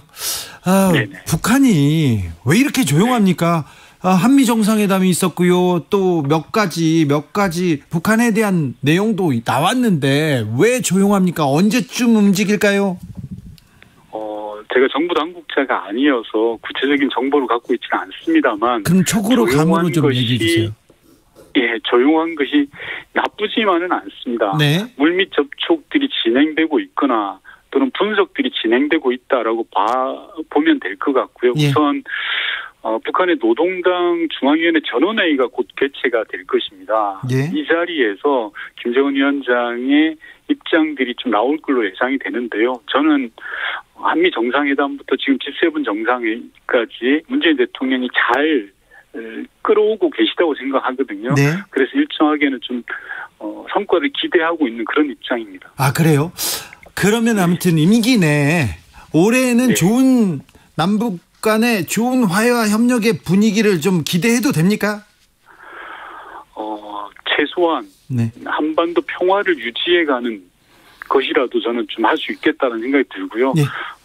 좀 제대로 만들어내는 게 저의 희망이죠. 물밑에서는 지금 왔다 갔다 하고 있습니까? 있겠죠. 네, 알겠습니다. 좀 기대해 보겠습니다. 지금 오스트리아하고 이제 스페인으로 이동하십니까? 네, 그래서 오늘 오후에 스페인으로 이동할 예정입니다. 오스트리아에서 비엔나 커피 드셨어요? 한번 먹어봤습니다. 한번 먹어봤어요. 어떻던가요? 네. 한국 커피가 최고입니다. 아, 그래요? 믹스 커피 드시잖아요. 믹스도 먹고요. 다 잘 먹습니다. 손놈이라. 탁현민 비서관은 영국에서도 오스트리아에서도 라면만 먹는다고 자꾸 그렇습니다.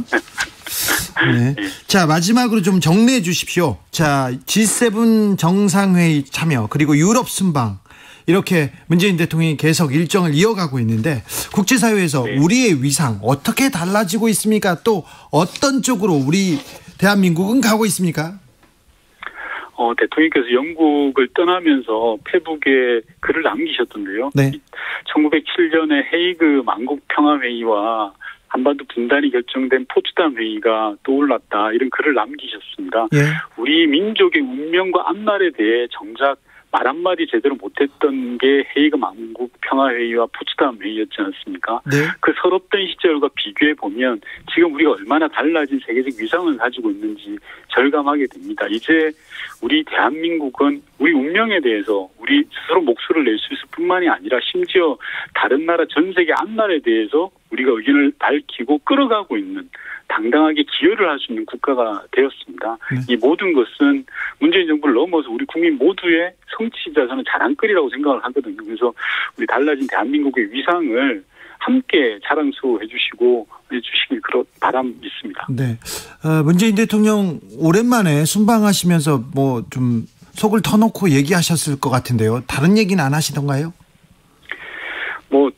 특별한 얘기는 없으셨습니다. 나중에 금방 잘하고 들어가겠습니다. 네, 잘하고 들어오셔서 한번 스튜디오에서 모시겠습니다. 네, 고맙습니다. 네, 고생 많으신데 더 고생해 주십시오. 지금까지 윤건영 더불어민주당 의원이었습니다. 정치 피로, 사건 사고로 인한 피로, 고달픈 일상에서 오는 피로. 오늘 시사하셨습니까? 경험해보세요. 들은 날과 안 들은 날의 차이. 여러분의 피로를 날려줄 저녁 한 끼 시사 추진우 라이브.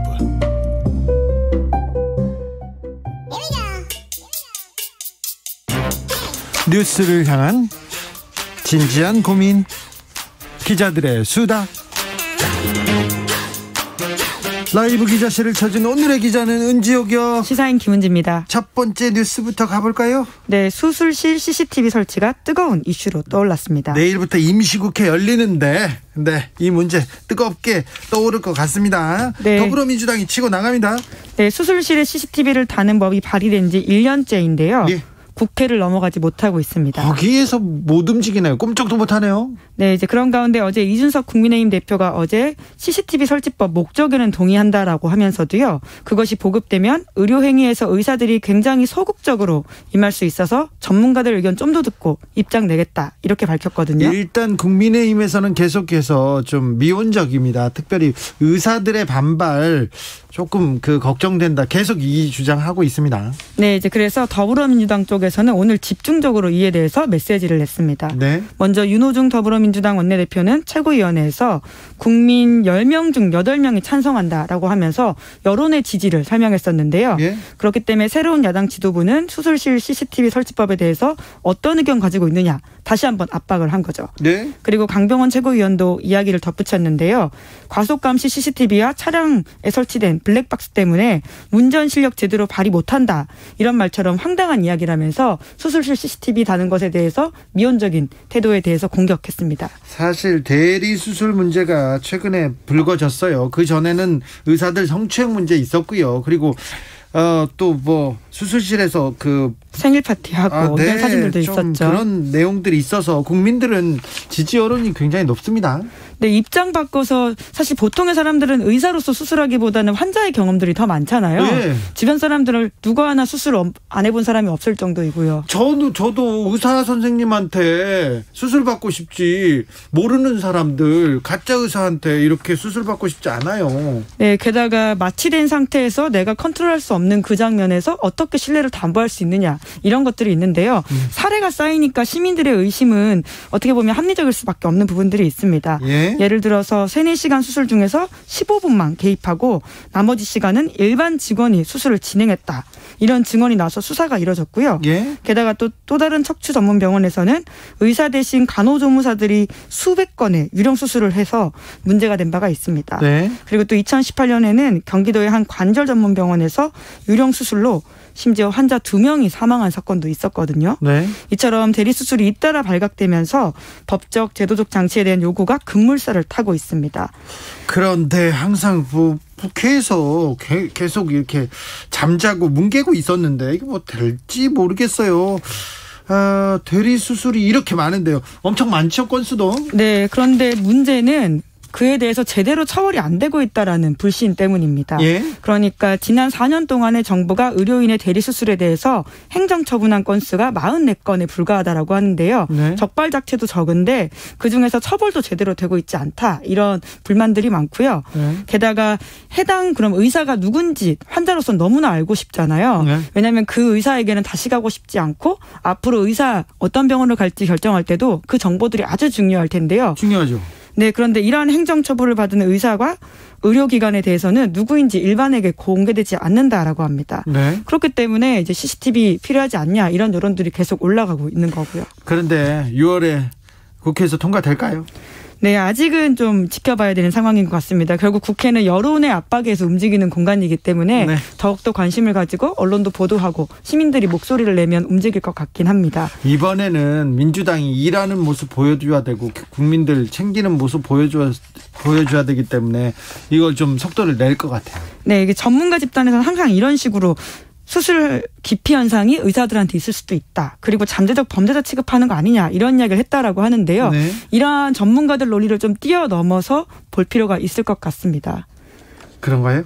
네, 그럼요. 아까 말씀드렸던 것처럼 의료기관과 의사들이 신뢰받지 못하고 있다는 것들 좀 더 통렬하게 봐야 되는 게 아닌가 싶습니다. 그렇습니다. 의사 선생님들 특별히 코로나 시대에 엄청 고생하고 헌신하시는 거 아는데요. 어떤 의사 선생님은 신뢰를 못 받고 있다는 것도 좀 유념해 주십시오. 그리고 의사협회에서 보여준 모습이 국민들이 다 고통을 감내하는데 의사 선생님들이 존경받을 일을 꼭 한 것만은 아닙니다. 네. 네, 그러니까 몇몇 사례들이 그렇게 보이죠. 안 그런 분들도 좀 있었어요. 다 그런 건 아닙니다. 대다수의 의료진한테는 굉장히 감사함을 느끼고 있습니다만 일부 의사들한테는 국민적인 조금 불안감이 있는 건데요. 실제 네. 그런 사례가 있기 때문이기도 하고요.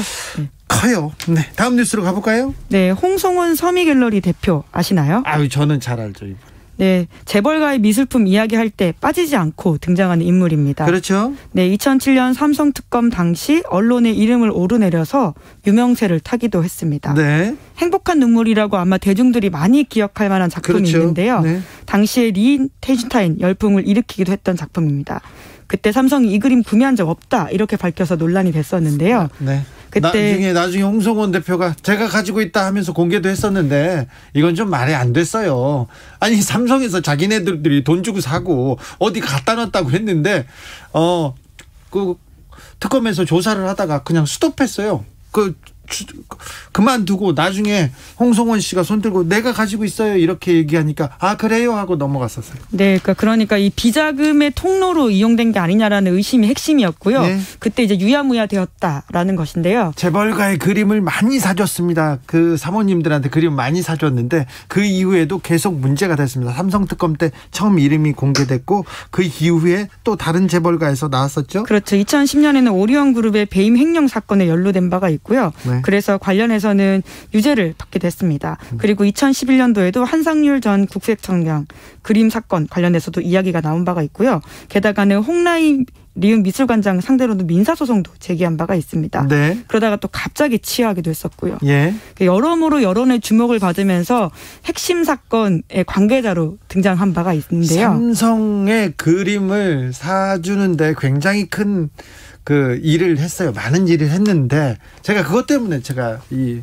홍성훈 대표 만나러 가고 그랬었는데 또 다른 얘기도 하고 잘 지내기도 했었는데 근데요.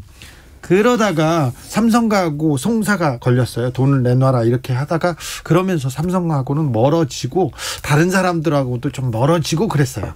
네, 이제 그랬던 홍성훈 대표가 최근에 조선일보에 관련 기사가 나서 눈길을 끌었습니다. 조선일보에 기사가 나왔더라고요. 깜짝 놀랐습니다. 네, 제목이 미술품 스캔들로 징역형 받았는데 네. TVN 홍성훈 드라마 자문 홍보 논란. 이라고 합니다. 예. 그러니까 관련 드라마가 마인이라고 하는 건데 이 드라마가 가상의 재벌 그룹에서 벌어지는 여성들 이야기거든요.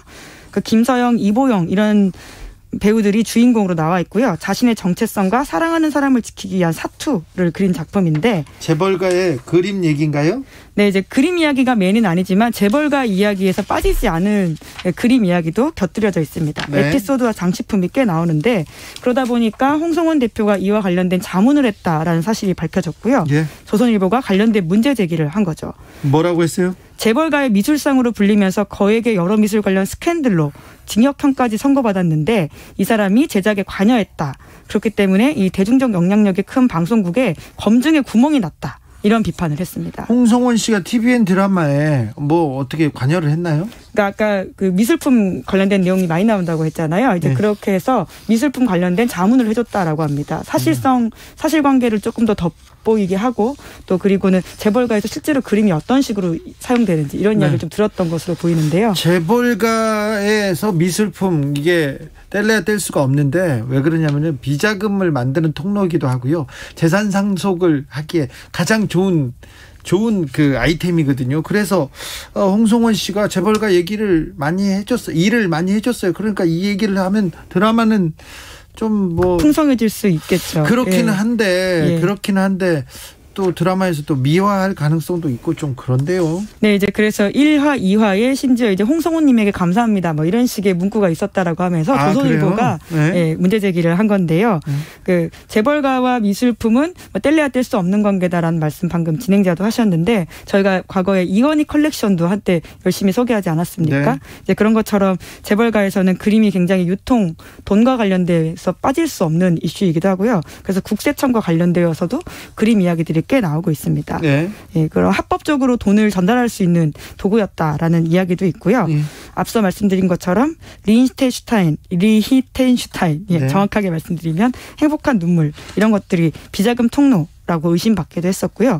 그리고는 음성적으로 거래를 하는 데 있어가지고는 신고 없이 할 수 있기 때문에 또 그림이 여전히 주목받고 있는 것 중에 하나입니다. 그래서 그 바깥 출입을 안 하는데 홍성원 대표가 드라마에 또 관여를 했네요. 그러자마자 조선일보 그리고 뭐 재벌가에서 조금 홍성원 씨를 좀 뭐 홍성원 씨가 밉보였다고 해야 되나요? 재벌가들하고 좀 관계가 안 좋습니다.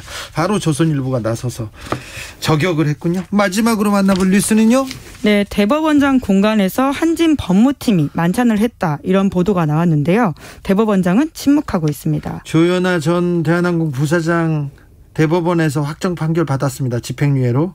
그 이후에 밥을 먹었다면서요? 네, 그렇습니다. 땅콩 해양 사건, 우리 모두 기억하고 있는 사건일 텐데요. 네. 이 사건으로 조현아 부사장이 유죄를 최종 선고받았습니다. 징역 10개월에 집행유예 2년 선고받았는데요. 2018년 초에 김 대법원장의 며느리가 한진 법무팀에서 일한다라고 하는데요. 그런데 대법원장 공간에서 만찬 가졌다. 이렇게 조선일보가 보도했습니다. 네.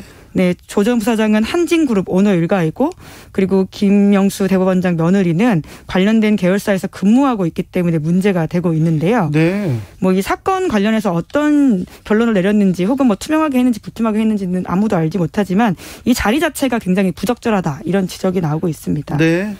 대단히 부적절합니다. 대단히 부적절합니다. 이거에 대해서는 대법원장이 어떤 입장을 밝혀야 될 것 같습니다.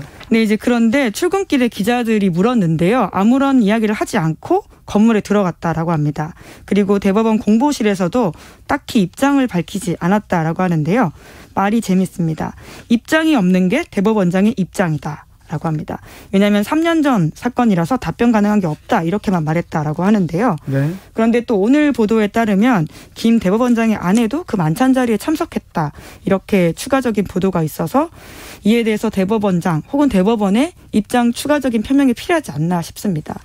아까 말씀드렸던 것처럼 당연히 이 대법원 판결에 있어서는 영향을 받지 않았다라고 하더라도요.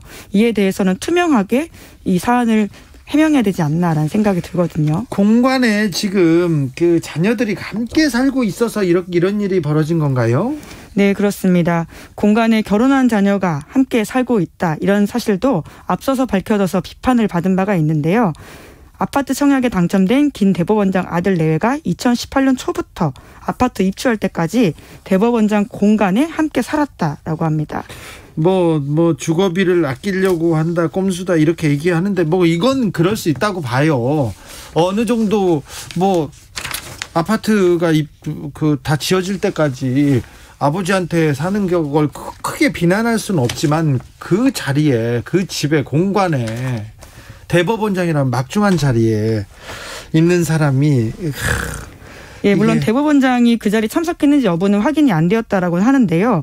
하지만 성인, 게다가 독립적인 생계를 이루고 있는 성인의 가족이 아버지가 대법원장이라고 해서 그 공간에 들어간다고 하면 그 자체도 부적절할 수 있다는 비판이 있거든요. 왜냐하면 세금이 쓰이고 있는 문제이기 그렇죠. 때문입니다. 얼마나 무거운 자리고 얼마나 공정해야 되는 자리고 얼마나 많은 사람들이 쳐다보고 있는데 대법원장님 이거는 조금 크게 잘못하신 것 같습니다. 8948님께서 참 별일 다 하십니다. 할 말이 없으시겠죠 얘기하는데 조선일보에서 비판하고 있는데 이거는 비판할 만한 일이라고 봅니다. 네, 그 당시에도 입장이 없다라고 이야기했었는데요. 네. 적어도 입장은 내거나 해명하거나 혹은 사과를 해야 되는 사건이 아닌가 싶기도 합니다. 네, 이분은 사과를 명확하게 해야 될 것 같습니다. 기자들의 수다 지금까지 시사인 김은지 기자와 함께했습니다. 감사합니다. 네, 감사합니다. 0385님께서 유치원 같은 보육시설 CCTV 설치할 때 처음에 어떻게 했나요? 인권 침해라고 관계자들이 반발했던 것 같아요. 설치 후에는 아동학대 문제를 해결하는 하는데 중요하게 쓰이고 있지 않습니까? CCTV 설치로 교육 활동이 위축됐다는 이야기 없는 것 같고요. 긍정적 효과가 훨씬 커 보입니다. 이런 의견 주셨고요. 한 걸음 더 님께서 병원 내 CCTV 꽤 보이던데요. 오는 환자들을 잠재적 범죄자로 보는 건가요? 역시 우리 정치자들은 수준이 굉장하십니다. 네, 교통정보센터 다녀올까요? 오수미 씨. 네, 이 시각 교통정보입니다. 오늘 비 소식이 있었던 만큼 차를 두고 나오신 분들이 있는 것 같습니다. 평소보다 퇴근길 정체가 심한 편은 아닌데요. 다만 일부 구간에서 돌발 상황이 생겨나 서울 시내에서는 내부순환로 성수 방향으로 홍지문 터널 1차로에 고장난 차가 서 있습니다. 이 영향으로 홍제동부터 홍지문 터널 쪽으로 답답하고요. 고속도로에서도 제2중부고속도로 하남 쪽으로 하번천 터널 부근 2차로와 갓길에 걸쳐 승합차가 고장으로 정차해 있습니다. 이 영향으로 정체가 되고 있습니다. 그래도 나란히 달리는 중부고속도로는 양방향 전 구간에서 수월한 상태고요. 영동고속도로 인천 가는 길 양지터널부터 용인휴게소, 북수원에서 부곡, 월곶 분기점 부근까지 속도가 안 나고 있고 다시 서창에서 도로 끝까지도 밀리고 있습니다. 제2경인고속도로 인천 쪽으로도 산막에서 광명, 남동에서 문학 사이로 정체입니다. 지금까지 KBS 교통정보센터였습니다.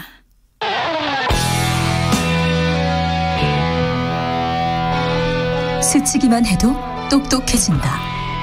드라이브 스루 시사 주진우 라이브.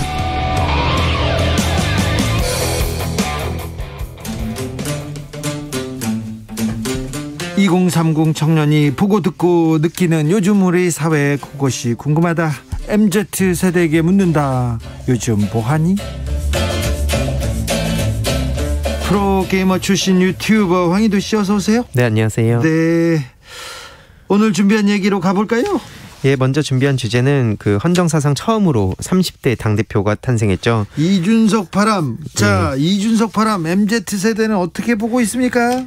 예, 지금 2030 남성층의 압도적인 지지가 36세 청년 이준석을 보수정당의 당대표까지 끌어올렸다, 뭐 이런 반응도 나오고 있는데, 일단 인터넷 반응을 먼저 요약해보면 국민의힘을 응원하는 반응들이 있었습니다. 1020 3대가 뭉쳐서 그 운동권 카르텔을 부셔야 된다, 이런 주장도 있었고요. 여야를 떠나 젊은 정치인이 탄생해서 대한민국을 바꿀 것이다. 이외로도 2030 세대를 이렇게 벼락거지로 만든 현 정부에 분노하고 있다.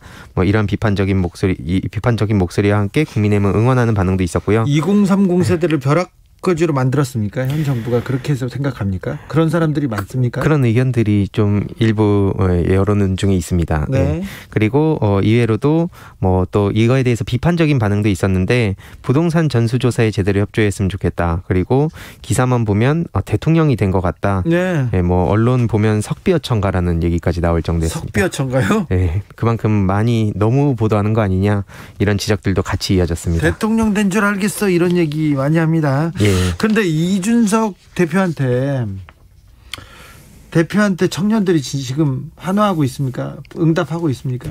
젊은 층들이 되게 뜨거운 반응을 보이고 있는데, 최근에 표를 주기 위해 전당대회 전에 국민의힘 당원으로 가입한 청년들도 꽤 많았습니다. 아, 그래요? 그래서 기성 정치인들이 정계를 쥐락펴락하는 모습에 대해서 좀 젊은 층이 진보 보수 가리지 않고 분노를 느끼기 시작했다라며, 그 분노 중에 이제 일부가 이준석 대표에게 힘을 실어서 이게 모였다, 이런 얘기들이 많이 나오고 있습니다. 청년들 커뮤니티 반응 어떻습니까? 일단은 혁신적이다, 대단하다, 이런 반응도 있는데, 의전서열 7위로서 이게 30대 혼자 30대 아니냐, 이게 정말 대단한 거 아니냐, 이런 응원의 목소리도 있었고요. 대한민국 의전서열 7위입니다. 야당 대표가 여당 대표 다음 야당 대표입니다. 그러니까 사부 요인 막 하잖아요. 그 다음에 총리 다음에 이제 여당 대표, 그 다음에 야당 대표입니다. 이 의전서열 7위입니다. 예, 그렇게 응원하는 목소리와 또 걱정하는 반응도 있었는데, 과연 내부에서 실질적으로 힘을 실어줄지, 그냥 어용 대표로 끝나는 게 아닐지 걱정하는 목소리도 있었고, 또 비판하는 목소리도 있었습니다. 앞서 말씀드렸듯이 부동산 전수조사 관련한 비판과, 또 최근 따릉이 이 사진 그리고 보도가 굉장히 많지 않았습니까? 누가 이 사진을 찍고 왜 저렇게 보도하는지 모르겠다, 이런 비판의 목소리들이 많이 있었습니다. 자, 저는 이거 궁금해요. 자, 일베 보수 커뮤니티에서는 이준석을 어떻게 봅니까?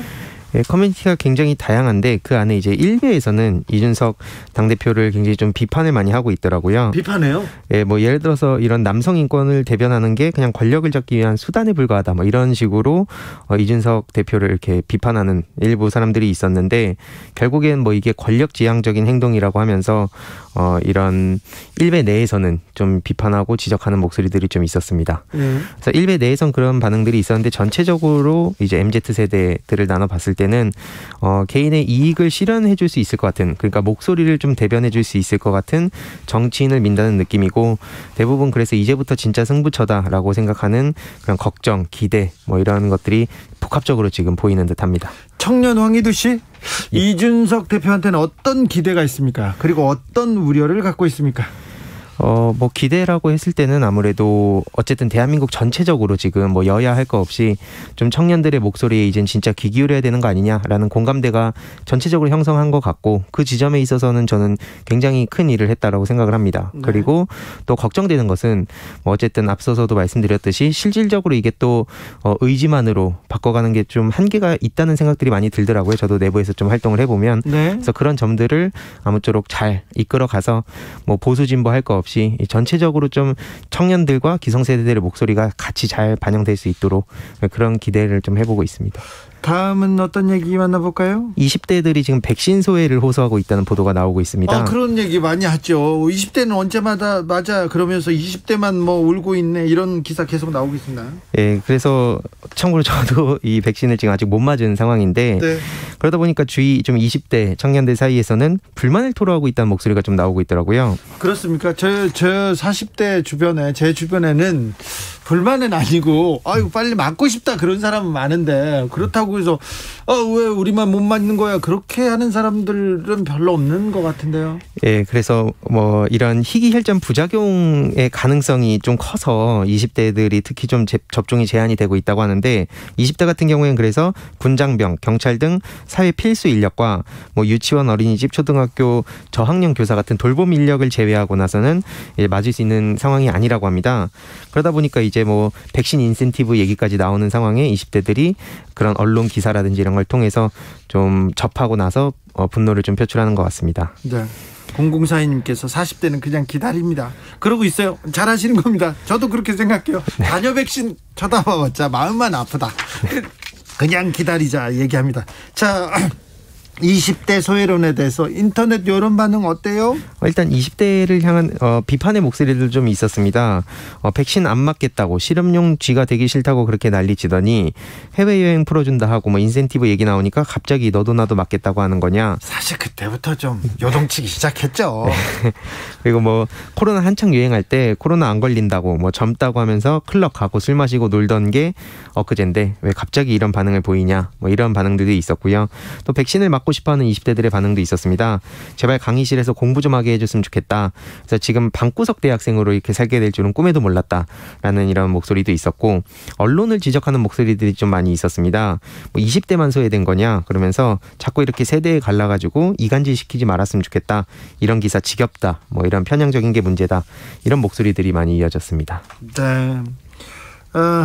참 소외감을 느끼곤 있어요. 정확하게 커뮤니티에서도. 그냥 그런 기사가 이렇게 게시글로 전달이 되면서 네. 그걸 보면서 이렇게 느끼게 되는 것 같은데, 사실은 뭐 꼭 특정 세대보다도 지금 아직 뭐 이렇게 못 맞는 사람들이 아직 많이 있기 때문에 좀 그런 점을 감안해서 보도가 됐으면 좋겠습니다. 보수 커뮤니티 분위기는요? 거기서는 20대는 백신 맞으면 안 된다. 아직도 그러고 있어요? 백신을 왜 맞냐 이러면서 네. 맞는 사람들이 이제 문제라는 식으로 그렇게 몰아가는 사람들의 목소리가 있었습니다. 일베에서는 아직도 백신 접종이면 사망할 수 있다고 계속 그 얘기만 합니까? 그런 기사들이 계속 많이 이렇게 돌아다니고 있더라고요. 네. 근데 이제 전체적으로는 아무튼 이 백신을 기다리는 사람들이 훨씬 더 많아진 것 같습니다. 20대도요? 예, 전체적으로. 네, 멘탁송님께서 50대도 기다리고 있다. 네, 기다리셔야 됩니다. 박선봉님 40대도 기다립니다. 기다리셔야 합니다. 노쇼 신청이 220번이나 있습니다. 기다리셔야 합니다. 무조건 기다리셔야 합니다. 1472님께서는 주진우님, 정부의 여성가족부처럼 청년부 신설 건의해 주세요. 청년들 챙겨야 되는 거 아닙니까? 얘기하는데 뭐 일리가 있다고 생각합니다. 자, 그리고 마지막으로 만나볼 뉴스는요? 네, 혹시 메타버스라고 들어보셨습니까? 네. 알죠. 그런데 청년 황희도도 메타버스 이렇게 하는데 저 메타버스라고 하잖아요. 예, 뭐 되게 다양하게 네, 메타버스가 아니고 버스라고 하는데 막 촌스럽다고 막 좀 놀리더라고요 처음에. 네. 그런데요. 메타버스가 이제 뭔지 잘 모르실 분들이 계실 것 같아서. 많아요. 뭐 모르는 사람 많아요. 네, 사실 이게 설명을 해도 좀 어렵긴 하지만. 전세버스 아닙니다. 그런 버스 아니에요. 네, 타는 버스가 아니고 네. 이게 초월이라는 걸 뜻하는 메타와 네. 세상, 우주를 뜻하는 벌스의 합성어로 3차원 가상세계를 뜻합니다. 네. 이게 그러니까 그냥 설명만 들으면 잘 어려우실 텐데 아무튼 현실과 비현실을 모두 공존할 수 있는 이런 생활, 게임형 가상세계라는 의미로 지금 쓰이고 있습니다. 그래서 특히 지금 코로나로 인해서 비대면 교류가 이렇게 활발하게 이루어지다 보니까 네. 특히 이게 여기에 많은 관심이 지금 이어지고 있습니다. 예, 그래서요? 어떤 것에 관심이 있습니까? 실제로? 지금 뭐 예를 들어서 실제로 여태까지 쓰였던 사례를 보면 뭐 대표적으로 청와대에서는 가상 공간을 공개, 이런 뭐 게임을 통해서 가상 공간을 공개하기도 하고, 미국 UC 버클리대, 뭐 아이돌 블랙핑크와 뭐 BTS, 뭐 팬사인회나 아니면 뮤직비디오 같은 걸 게임 안에서 이렇게 메타버스를 도입해서 선보이기도 하고요. 바이든 대통령이 선거운동 때 또 이걸 활용했었습니다. 네. 그리고 대학교에서도 이런 트렌드에 발빠르게 움직이면서 지난 3월에 순천향대학교에서는 신입생 입학식을 점프 VR 플랫폼이라는 데를 통해서 메타버스 공간에서 또 이걸 진행하게 됐다고 합니다. VR가 많이 이렇게 결합돼서 가상현실과 실제 현실을 막 이렇게 혼용이 아니라 이렇게 잘 결합해서 보여주는 그런 만들어주는 세상이죠. 인터넷 여론은 어떻습니까? 예, 뭐 MZ세대인데 그런 거 안 한다, 잘 모른다, 아직 뭐 현실 도피 아니냐, 이런 사람들은 꼭 있어요 어디나.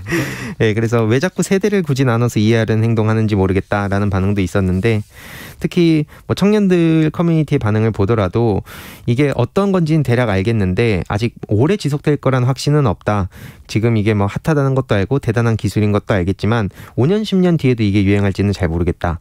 뭐 아직도 이해가 안 간다는 반응도 있었고, 주식 관련해서 이 이야기가 나오더라고요. 주식이요? 메타버스 관련주. 네. 예, 이게 뭐가 있는지, 이거 하고 있는 사람들이 또 얼마나 있는지, 뭐 이런 얘기들이 좀 많이 나오고 있습니다. 네.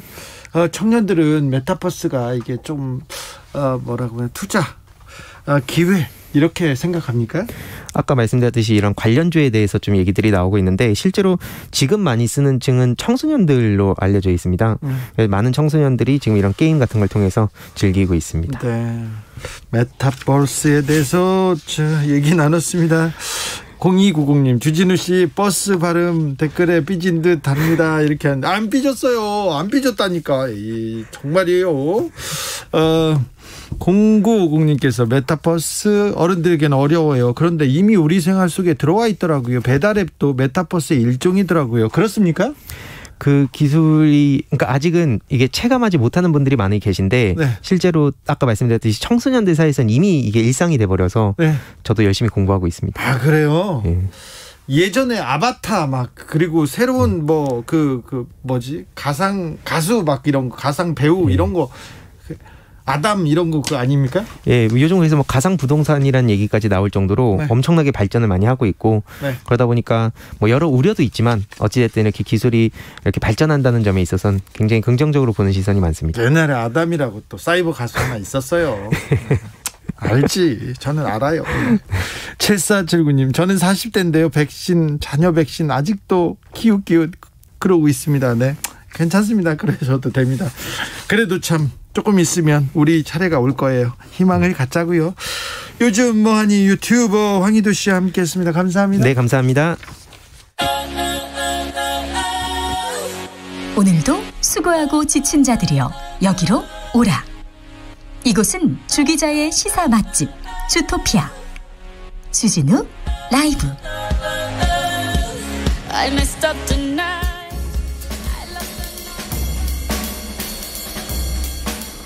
느낌 가는 대로 그냥 고른 뉴스 여의도 주필. 풍등 화재 스리랑카인 110억 불탔지만 회사는 날 버리지 않았다. 조선일보 기사입니다. 2018년 10월 7일에 스리랑카인 디무드 누안시가 있었어요. 근데 공장 앞으로 이렇게 풍등이 하나 날라왔습니다. 드라마에서 봤는데 이거 풍등이 왔네. 그래서 신기해서요, 주머니에서 라이터를 꺼내서 불을 붙이고 풍등을 하늘 높이 올려 보냈습니다. 그런데 저만치 대한송유관공사 경인지사의 저유소 주변에 떨어져가지고 건초에 불이 옮겨 붙었고요. 나중에 기름 탱크가 폭발했습니다. 그래서 110억 원의 재산 피해가 발생했습니다. 그때 구속됐었는데 바로 풀려났었죠. 그 스리랑카인은 어떻게 됐냐고요? 다니던 회사에 아직도 다니고 있습니다. 기소돼서 재판받고 있는데요. 회사에서는 이 외국인 노동자를 해고하지 않고 계속 일을 시키고요. 변호사 선임까지 도와줬습니다. 변호사들은 무료 공익변론을 하겠다고 6명이 나섰습니다. 사장님, 소장님이 다 걱정하지 말라고 괜찮다고 말해줬다고 합니다. 지금 재판 중이어서 출국이 금지되어 있고요. 6년째 스리랑카에는 못 가고 있어요. 그런데 1심에서는 징역형은 아니고 벌금 한 1,000만 원 정도 나왔는데 2심에서는 어떻게 조금 더 깎일 것 같다고 이렇게 전망하는 사람들이 많습니다. 그런데요, 이 스리랑카 노동자한테는 재판이 끝나면 벌금을 내는 거는 별로 두렵지 않대요. 벌금은 낼 만큼은 돈을 벌었는데 출국 금지가 풀려서 스리랑카로 돌아가야 되는 그걸 걱정하고 있답니다. 이 스리랑카 노동자는 제가 실수했는데 변호사님, 회사 동료분들 모두 큰 도움을 주셔서 감사하다고, 한국 분들 고맙다고 계속해서 감사함을 전하고 있다고 합니다. 햄버거 상납안에 가게 직원 19명 유치장에 가둔 경찰. MBN 기사입니다. 이게 어디에서 있었냐고요? 지난 10일 파키스탄에서 있었던 일입니다. 한 패스트푸드 체인점에 경찰이 왔어요. 와가지고 햄버거 달라는 거예요. 무료로 햄버거 달라고 했더니 패스트푸드점에서 안 줬어. 그전에는 줬는데. 그랬더니 경찰이 어떻게 했냐면요, 종업원 19명을 모두 체포해가지고 경찰서 유치장에다 그냥 다 넣었습니다. 그래서 하룻밤 7시간 동안 유치장에 가둔 뒤에 날이 밝은 후에야 풀어줬습니다. 그래서 그랬는데 식당 종업원들이 우리 식당에 이런 일 처음 아니었어요. 사건 이틀 전에도 맨날 공짜 버거 달라고 했어요. 이렇게 하면서 페이스북에 이 경찰들의 괴롭힘을 올리고 있답니다. 그래서 우리는 무고한 사람들에게 그들의 권력을 남용하는 사람들과 부당한 시도에 맞서 싸우겠다고 이렇게 성명까지 냈다고 합니다. 이런 나라, 이런 공권력, 이런 게 독재인데 아유, 햄버거 안 줬다고 19명을 잡아가는 저 패기 파키스탄, 아우, 좀 갈 길이 먼 것 같습니다. 아주 멀어요.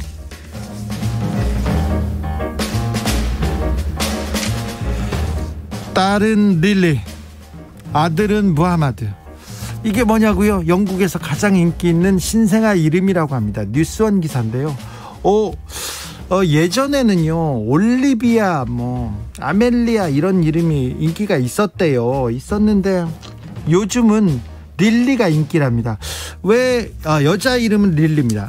왜 릴리일까요? 이렇게 했는데 릴리는 영국의 해리 왕자 메건 마클의 딸 아이의 이름이 릴리베트거든요. 릴리베트. 거기서 따서 릴리라는 이름이 급격히 는다고 합니다. 무하마드가 1위라고 하는 걸 보면 이민해온 사람들이 많은 것도 같습니다. 자, 영국 여자아이는 릴리 아멜리아 소피아 순이고요. 남자아이의 이름은 무하마드 노아 올리버 테오 이렇게 순인데, 최근에 왜 이름을 이렇게 짓나 했더니 드라마였지 않습니까? 드라마 주인공 왕자의 게임 등장인물 아리아라는 인물이 인기를 끌자 부모님들이 자꾸 드라마를 보고 이름을 짓는데요. 그래서 또 준비했습니다. 우리나라에서는 어떤 이름이 많아졌을까? 올 1월에서 6월까지 어떤 출생신고를 한 이름들 현황을 이렇게 우리가 살펴봤습니다. 주진우 라이브 팀에서 봤더니 제일 많은 이름이 뭐냐면은 이준입니다. 이준. 두 번째로 많은 이름은 서하. 철수 형이 어딨지? 세 번째는 지한이. 네 번째는 서준이. 그 다음엔 도윤이, 이서, 은우, 하윤, 하준, 지우, 시우, 서우, 지호, 지아, 서윤, 이한, 연우. 보세요. 이거 다 드라마에서 본 것 같은데 다시 한번 읽어볼게요. 지금 남녀 공통해서 가장 많이 이렇게 출생신고한 이름입니다. 올 1월부터 6월까지. 이준이 1등, 이준, 서하, 지한, 서준, 도윤, 이서, 은우, 하윤, 하준 지우시우 이거 드라마에서 본 것 같은데 우리 어머니들이 이거 드라마 보고 한 건 아닌 것 같은데 철수영이 어디 갔어? 네, 현빈은 어디 갔어? 강동원도 없어졌어요 이제. 네. 민니근이 아빠 치규님께서 49세입니다. 아스트라제네카 백신 오늘 극적으로 맞았어요. 어유 축하드립니다. 축하드려요. 네. 나는 언제 맞지? 맞고 싶어요. 백신. 네. 언젠가 저희 차례가 오겠죠. 에릭 클랩턴 레일라 들으면서 주진우 라이브 여기서 인사드리겠습니다. 저는 내일 오후 5시 5분에 돌아오겠습니다. 지금까지 주진우였습니다. Just your foolish pride.